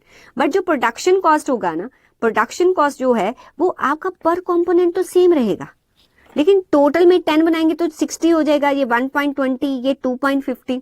ऐसे ही अगर 100 बनाएंगे तो ये 6 हो जाएगा, ये 12 हो जाएगा, ये 25 हो जाएगा। अगर 1000 बनाएंगे ये 60 हो जाएगा, ये 120 हो जाएगा, ये 240 हो जाएगा। तो टोटल इतना आएगा। तो बस दोनों को टोटल कर देना है। दिस इज योर के बैच का कॉस्ट 10, 100 और 1000 पर कितना है। बस इसमें क्या ध्यान रखना है, सेटअप कॉस्ट अलग लिखना है, प्रोडक्शन कॉस्ट अलग लिखना है। 10, 100 और 1000 कंपोनेंट्स का अलग अलग से निकालना है। ओके, ये कहाँ चला गया। Right, next question. The following data are available from the books and records of V Mice Limited for the month of November 2017. Direct labour cost जो है 20,000 है, जो कि आपका 125% है फैक्ट्री ओवरहेड्स का। इट मीन्स के 20,000 रिप्रेजेंट टू व्हाट, 125, ठीक है। जो आपका 20,000 है वो कहता कि 125% है किसका, फैक्ट्री ओवरहेड्स का। It mean this represent to what, 125, तो 100 कितना होगा, तो 100 हमारा फैक्ट्री ओवरहेड्स निकल जाएगा, राइट। और आपको और बताया हुआ है क्या, रॉ मटेरियल नवंबर 1 और 30th का बताया है, वर्क इन प्रोग्रेस 1 और 30th का, मीन्स ओपनिंग क्लोजिंग बताया हुआ है आपको। फिनिश गुड्स भी ओपनिंग और क्लोजिंग बताया हुआ है, और सेलिंग एक्सपेंसेस पूरे मंथ में इतने हुए हैं, ऑफिस एक्सपेंसेस इतने हुए हैं, सेल्स इतनी हुई है। जो कंपनी है वो प्रॉफिट मेंटेन करती है 25% ऑन कॉस्ट। 25% ऑन कॉस्ट का मतलब क्या है कि ये कॉस्ट है, ये प्रॉफिट है, ये सेल्स है। तो इट मीन्स कि 25% ऑन कॉस्ट मतलब अगर कॉस्ट 100 है तो 25 रुपीज प्रॉफिट है, और सेल कितना है मेरा 125 का। You are required to prepare a cost sheet for the November. आपको कॉस्ट शीट बनानी है। देखो कॉस्ट शीट बनाने के लिए बाकी सब कुछ दिया हुआ है, मुझे रॉ मटेरियल परचेज की इंफॉर्मेशन नहीं दी, मुझे सेल्स भी दिया है, ऑफिस सेलिंग सारे एक्सपेंसेस दिए हुए हैं, मुझे परचेज पहले चाहिए। तो परचेज निकालने के लिए ना आपको ऑपोजिट कॉस्ट शीट बनानी है। मींस पहले सेल्स लिखिए, सेल्स में से प्रॉफिट को माइनस कीजिए, ठीक है। सेल्स कितना है 125, प्रॉफिट कितना है 25%, 25 डिवाइडेड बाय 125, बिकॉज मुझे सेल्स दिया हुआ है। तो दिस रिप्रेजेंट टू व्हाट, 125, तो 25 कितना होगा वो हमारा निकल जाएगा। इधर हो जाती हूँ मैं, ठीक है, वो हमारा है। तो सेल में से जैसे ही हम प्रॉफिट माइनस करेंगे, देखो सेल में से जैसे ही प्रॉफिट माइनस करेंगे हमारे पास टोटल कॉस्ट आ जाएगा। अब ऑपोजिट बनानी है, अब जो ऐड कर रहे थे उनको लेस करना है, जो लेस कर रहे थे उनको ऐड करना है। अब उसमें से लेस कर दोगे अपने सेलिंग एक्सपेंसेस, अपने सेलिंग एक्सपेंसेस लेस कर देंगे। जैसे ही आप सेलिंग एक्सपेंसेस लेस करेंगे तो आपके पास जो इन्फॉर्मेशन आएगी वो आपके पास सेलिंग एक्सपेंसेस तो ऊपर कॉस्ट ऑफ गुड्स सोल्ड आ जाएगा। कॉस्ट ऑफ गुड्स सोल्ड में आप फिनिश्ड गुड्स का जो है वो एडजस्टमेंट करेंगे। पहले हम क्या करते थे, हम ऐड करते थे ओपनिंग और लेस करते थे क्लोजिंग। अब आपको लेस करना है ओपनिंग, ऐड करना है क्लोजिंग, तो आप किस पे पहुंच जाओगे, आप पहुंच जाओगे कॉस्ट ऑफ प्रोडक्शन पे। तो देखिए तो आपको क्या आ गया, selling expenses, cost of goods sold. अब आपको यहां पर ऐड करना है क्लोजिंग और लेस करना है ओपनिंग, आपके पास क्या आ जाएगा, कॉस्ट ऑफ प्रोडक्शन। उसमें से ऑफिस एक्सपेंसेस माइनस कर दीजिए। जैसे ही ऑफिस एक्सपेंसेस तो फैक्ट्री कॉस्ट। अब फैक्ट्री कॉस्ट में वर्क इन प्रोग्रेस का एडजस्टमेंट करना है। अब आप ऐड ओपनिंग वर्क इन करते थे, लेस करते थे क्लोजिंग वर्क इन। अब आपको उल्टा करना है, यहां पर ऐड क्लोजिंग कर देंगे, लेस कर देंगे ओपनिंग वर्क इन प्रोग्रेस, तो आपके पास क्या आ जाएगा, आपके पास आ जाएगा फैक्ट्री ग्रॉस फैक्ट्री कॉस्ट। उसमें से अगर आप फैक्ट्री ओवरहेड्स को लेस कर देंगे तो आपके पास आ जाएगा प्राइम कॉस्ट। तो प्राइम कॉस्ट में से जो भी आपको डायरेक्ट लेबर कॉस्ट दी हुई है वो आप माइनस कर देंगे, और आप जो आपका कॉस्ट ऑफ रॉ मटेरियल जैसे आपने माइनस किया तो आपके पास क्या आ जाएगा, cost of raw material consume. तो cost of raw material consume में आप ओपनिंग लेस करेंगे और क्लोजिंग ऐड करेंगे तो आपके पास क्या आ जाएगा, परचेसेस आ जाएगा। तो ऐसे आपने कॉस्ट शीट बना के परचेसेस निकालनी है। बस यहां पर क्योंकि प्राइम कॉस्ट जो होती है, प्राइम कॉस्ट देखो, प्राइम कॉस्ट कैसे बनती है, आपका जो भी मटेरियल कंज्यूम्ड होता है, मटेरियल कंज्यूम और उसमें प्लस करते हैं डायरेक्ट लेबर कॉस्ट। तो प्राइम कॉस्ट हमारा कितना निकल गया था, प्राइम कॉस्ट हमारा निकला था 50,000। अगर 50,000 में से डायरेक्ट मटेरियल मुझे पता है कि मेरा 20,000 है, तो इट मींस बाकी तो मेरा मटेरियल कंज्यूम्ड बचा कितना, 30,000। और मटेरियल कंज्यूम्ड किसके इक्वल टू होता है, रॉ मटेरियल कंज्यूम किसके इक्वल टू होता है, opening plus purchases minus closing. ठीक है, मुझे ओपनिंग पता है, क्लोजिंग पता है, रॉ मटेरियल पता है, परचेसेस निकालना है। इसलिए रॉ मटेरियल में ये आपने माइनस कर देना है, ये ऐड कर देना है, तो आपको परचेसेस पता चल जाएंगी। बस ऑपोजिट जो है अपने कॉस्ट शीट, जैसे ही आपको परचेसेस पता चले तो आपने ये कॉस्ट शीट बना देनी है। बाकी तो वही है, फिर उसको सीधा करके बना दो और क्या, 10, 40, 50, ठीक है, लेस करना आएगा ये 30। बस आपको कॉस्ट शीट बनानी है और कुछ नहीं करना। ये इसी क्वेश्चन था। आइए नेक्स्ट देखते हैं। The next is about MSPQR Limited submits the following information on 31st March 2023। Sales आपको दी हुई है, परचेजेस दी है, डायरेक्ट लेबर, फिर इन्वेंट्री आपको दी हुई है, ठीक है, फिनिश गुड्स की और वर्क इन प्रोग्रेस की। मटेरियल भी आपको ओपनिंग और क्लोजिंग दिया है, फिर inventory, closing inventory, work in progress और फिनिश गुड्स की दी है। देखो, मटेरियल के ओपनिंग क्लोजिंग का एडजस्टमेंट रॉ मटेरियल कंज्यूम में होता है, वर्क इन प्रोग्रेस का जो एडजस्टमेंट है वो फैक्ट्री कॉस्ट के बाद होता है, और जो फिनिश्ड गुड्स है वो कॉस्ट ऑफ प्रोडक्शन के बाद होता है। फैक्ट्री ओवरहेड्स आपके कितने, 60% ऑफ डायरेक्ट लेबर कॉस्ट। तो जो भी आपकी डायरेक्ट लेबर है इसका 60% कर देंगे तो वो हमारे फैक्ट्री ओवरहेड्स है। एडमिनिस्ट्रेशन एक्सपेंसेस कितने हैं, 5% ऑफ सेल। तो सेल आपको दिया हुआ है, इसका 5% कर दीजिए, वो सेलिंग एक्सपेंसेस है। और सेलिंग और डिस्ट्रीब्यूशन जो है वो 10% selling and distribution means admin 5% है और आपके सेलिंग 10% है, वो सारा दिया हुआ है। यू आर रिक्वायर्ड टू, ये तो सिंपल कॉस्ट शीट बनानी है, ये आप बना सकते हो, ये नहीं करा रही मैं, दिस इज सिंपल वन, इसको नहीं करना। 2 मिनट,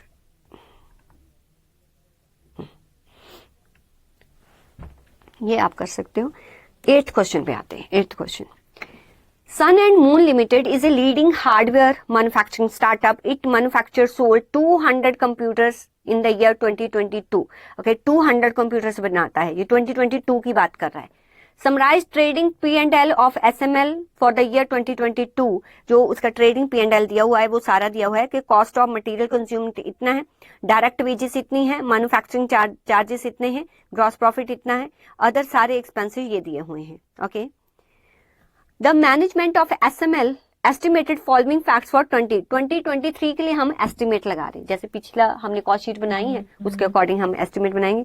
अब हम आउटपुट और सेल्स कितनी करेंगे, 300 कंप्यूटर्स की। जो ऊपर इंफॉर्मेशन दी हुई है ना वो 200 की दी हुई है।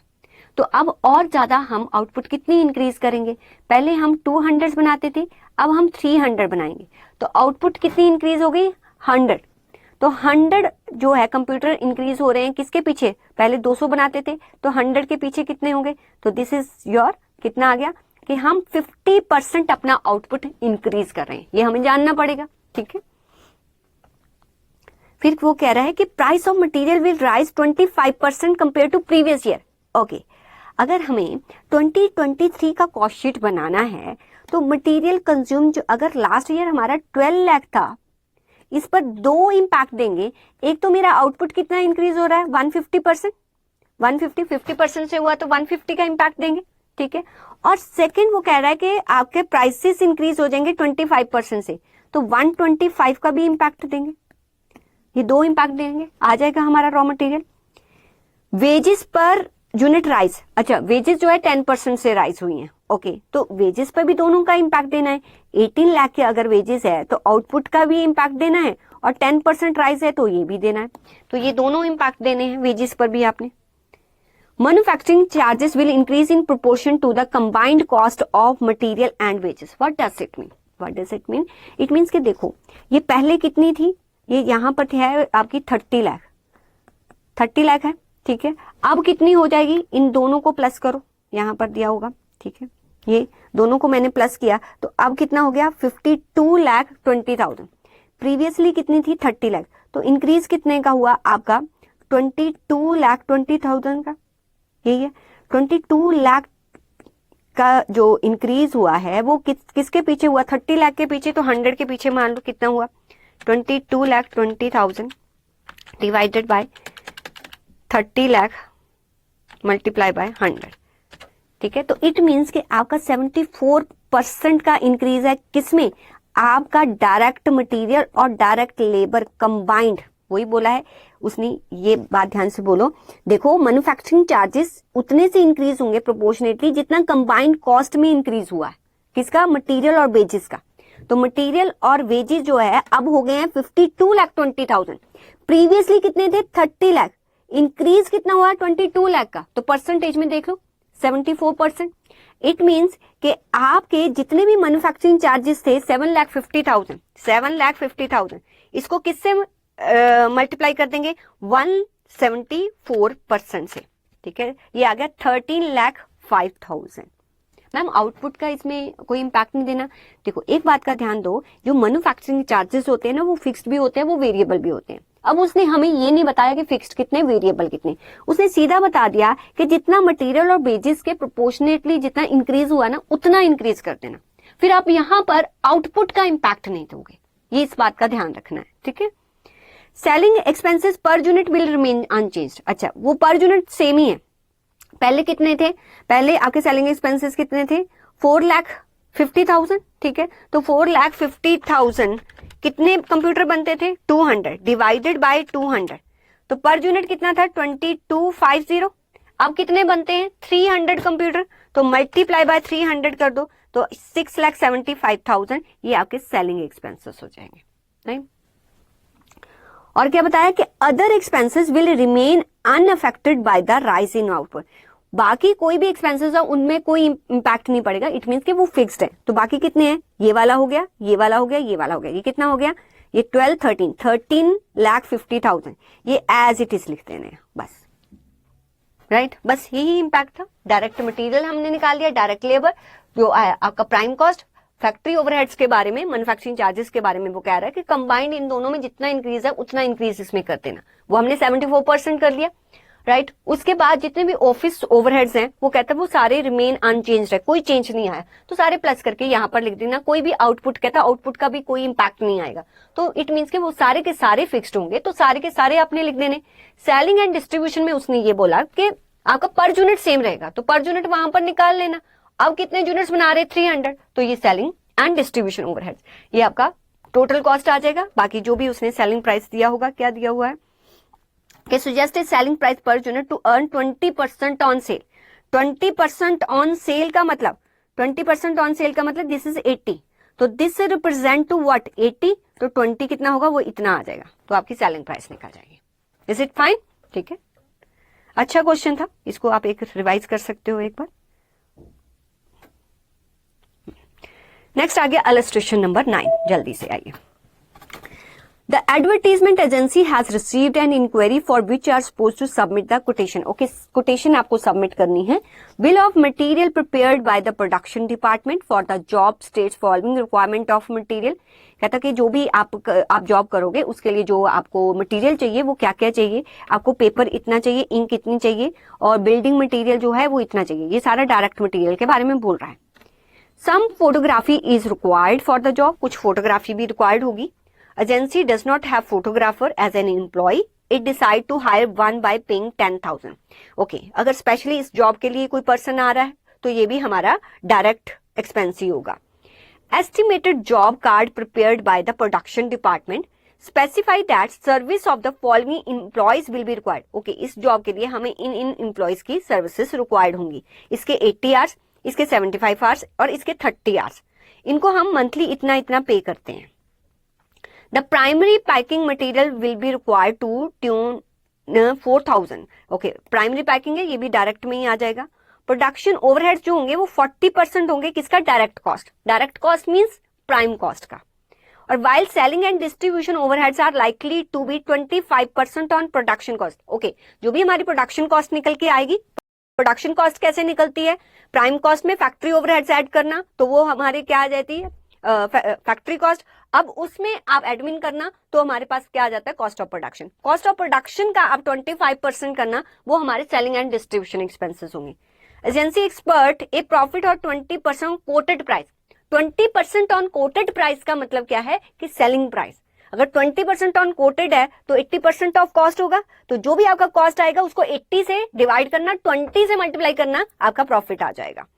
तो एजेंसी जो वर्क करती है वो 25 डेज करती है और 6 आवर्स। इट मीन्स के जो ये 12,000 दिया जाता है ना आर्टिस्ट को, इसको कितने आवर्स का दिया जाता है, 25 डेज इंटू हर डेज 6 आवर्स, 25 इंटू 6, तो ये 150 आवर्स के लिए दिया जाता है ये 12,000। बट इस जॉब के लिए तो इसके 80 आवर्स ही लगेंगे। तो आपने क्या करना है, आर्टिस्ट का जो आपने बेच निकालना है वो कैसे निकालना है, 150 डिवाइड कर देना है और आपने मल्टीप्लाई 80 से कर देना है। सिमिलर में कॉपी राइटर के भी जितने भी एक्सपेंस है 10,000, उसको 150 से डिवाइड कर देना है, 75 से मल्टीप्लाई कर देना है। एंड क्लाइंट सर्विसिंग को भी 9,000 को 150 से डिवाइड कर देना है, 30 से मल्टीप्लाई कर देना। अब सबसे पहले आप सारा डायरेक्ट मटेरियल लिखोगे। एक डायरेक्ट मटेरियल ये है, ठीक है, एक आपका ये वाला, एक ये वाला है, और एक आपका जो हमने डायरेक्ट लेबर ये जो किया है, फोटोग्राफर हायर किया है 10,000, ये वाला लिख देना है। जितने भी आर्टिस्ट, कॉपीराइटर, क्लाइंट बिकॉज इसी सर्विस के लिए उनको पे कर रहे हैं, राइट, तो ये भी आपके डायरेक्ट लेबर में आ जाएंगे। तो ये सारा का सारा आपका प्राइम कॉस्ट बन जाएगा। इसमें ऐड क्या करना है, इसमें ऐड करना है प्रोडक्शन ओवरहेड्स, ठीक है। प्रोडक्शन ओवरहेड्स कितना बोला है, 40% ऑफ प्राइम कॉस्ट, वो ऐड कर देना है। फिर उसके बाद एडमिन एक्सपेंसेस, वो तो हमें दिया नहीं हुआ, अगर नहीं दिया है तो जो भी हमारी फैक्ट्री कॉस्ट होगी वही हमारी कॉस्ट ऑफ प्रोडक्शन होगी। तो आपको सेलिंग एंड डिस्ट्रीब्यूशन एक्सपेंसेस बोला था कि कॉस्ट ऑफ प्रोडक्शन का 25%, वो आपने ऐड कर देना। This is our cost of sales, this represent to 80, ये 20 है, तो आप ये देख लेना ये कितना आया।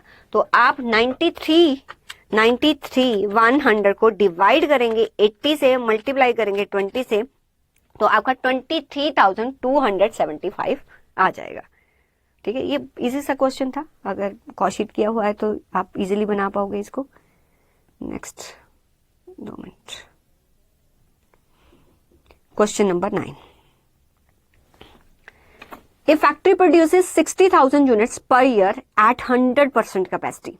The estimate cost of production for year 2024 कितना है, डायरेक्ट मटेरियल 3 है, और अगर इतने यूनिट प्रोड्यूस करता है तो टोटल डायरेक्ट मटेरियल कॉस्ट निकल जाएगी, डायरेक्ट लेबर कॉस्ट निकल जाएगी। इनडायरेक्ट एक्सपेंसेस फिक्स्ड जो है वो इतने हैं, वेरिएबल इतने हैं, फिक्स्ड तो एज इट इज लिख देंगे, ठीक है। और सेमी वेरिएबल एक्सपेंस, वेरिएबल जो है वो है 40,000। सेमी वेरिएबल मतलब कि एक कैपेसिटी तक वो जो है वो उतने ही रहते हैं, कैपेसिटी बढ़ती है तो चेंज हो जाते हैं। तो 60% तक तो 40,000 रहेंगे। जैसे ही आप 20% जब part there of means 60 to 70 भी कहे, ठीक है, तो आपका जो एक्सपेंसेस इंक्रीज हो जाएगा वो एवरी 20% के लिए, जब पार्ट देयर ऑफ के लिए 10,000 इंक्रीज होगा। Calculate the total cost of year, आपको पूरे साल की कॉस्ट निकालनी है। If management desired a insure profit 50,000 का उसको प्रॉफिट चाहिए, what should be the average sale, तो कितना का सेल करना पड़ेगा उसको। Factory runs 50% capacity for 4 months। अच्छा, उसका देखो इसमें लॉजिक क्या है कि 100% कैपेसिटी पर वो 60,000 यूनिट बनाता है, बट पूरे साल में वो क्या करता है कि पहले 4 months तो वो 50% पे ऑपरेट करता है, तो इट मीन्स कुछ सेमी वेरिएबल कॉस्ट है, तो हमें उसके अकॉर्डिंग जो है पहले 4 months का निकालना पड़ेगा कितनी कॉस्ट है, फिर वो नेक्स्ट 5 months में 70% कैपेसिटी पे ऑपरेट करता है, और बाकी जो रिमेनिंग मंथ्स है ना उस पे 90% कैपेसिटी पे ऑपरेट करता है। अब ये थोड़ा सा समझो, तो इट मीन्स कि मुझे 4 months 5 months टोटल 9 months हो गए, ठीक है। फिर अगेन जो है आपका 3 months, इसका अलग अलग कैलकुलेशन करना पड़ेगा क्योंकि कुछ कॉस्ट हमारी सेमी वेरिएबल है। देखो आपको क्या करना पड़ेगा, पहले 4 months के लिए, फिर आपको 5 months के लिए, देन अगेन आपको 3 months के लिए कैलकुलेशन करना पड़ेगा। अब आपको देखना पड़ेगा कितने कितने यूनिट्स आप बनाओगे। देखो यहाँ पर हम ऑपरेट कर रहे हैं कितनी कैपेसिटी पर 4 मंथ्स के लिए 50%, ठीक है। यहाँ पर 50% कैपेसिटी पे ऑपरेट कर रहे हैं, यहाँ पर 70% कैपेसिटी पे ऑपरेट कर रहे हैं, ठीक है, और रेस्ट ऑफ के लिए 90% कैपेसिटी पे ऑपरेट कर रहे हैं। अब थोड़ा सा ध्यान दो, 60,000 यूनिट्स है ना, वो पर एनम है और 100% कैपेसिटी पे है।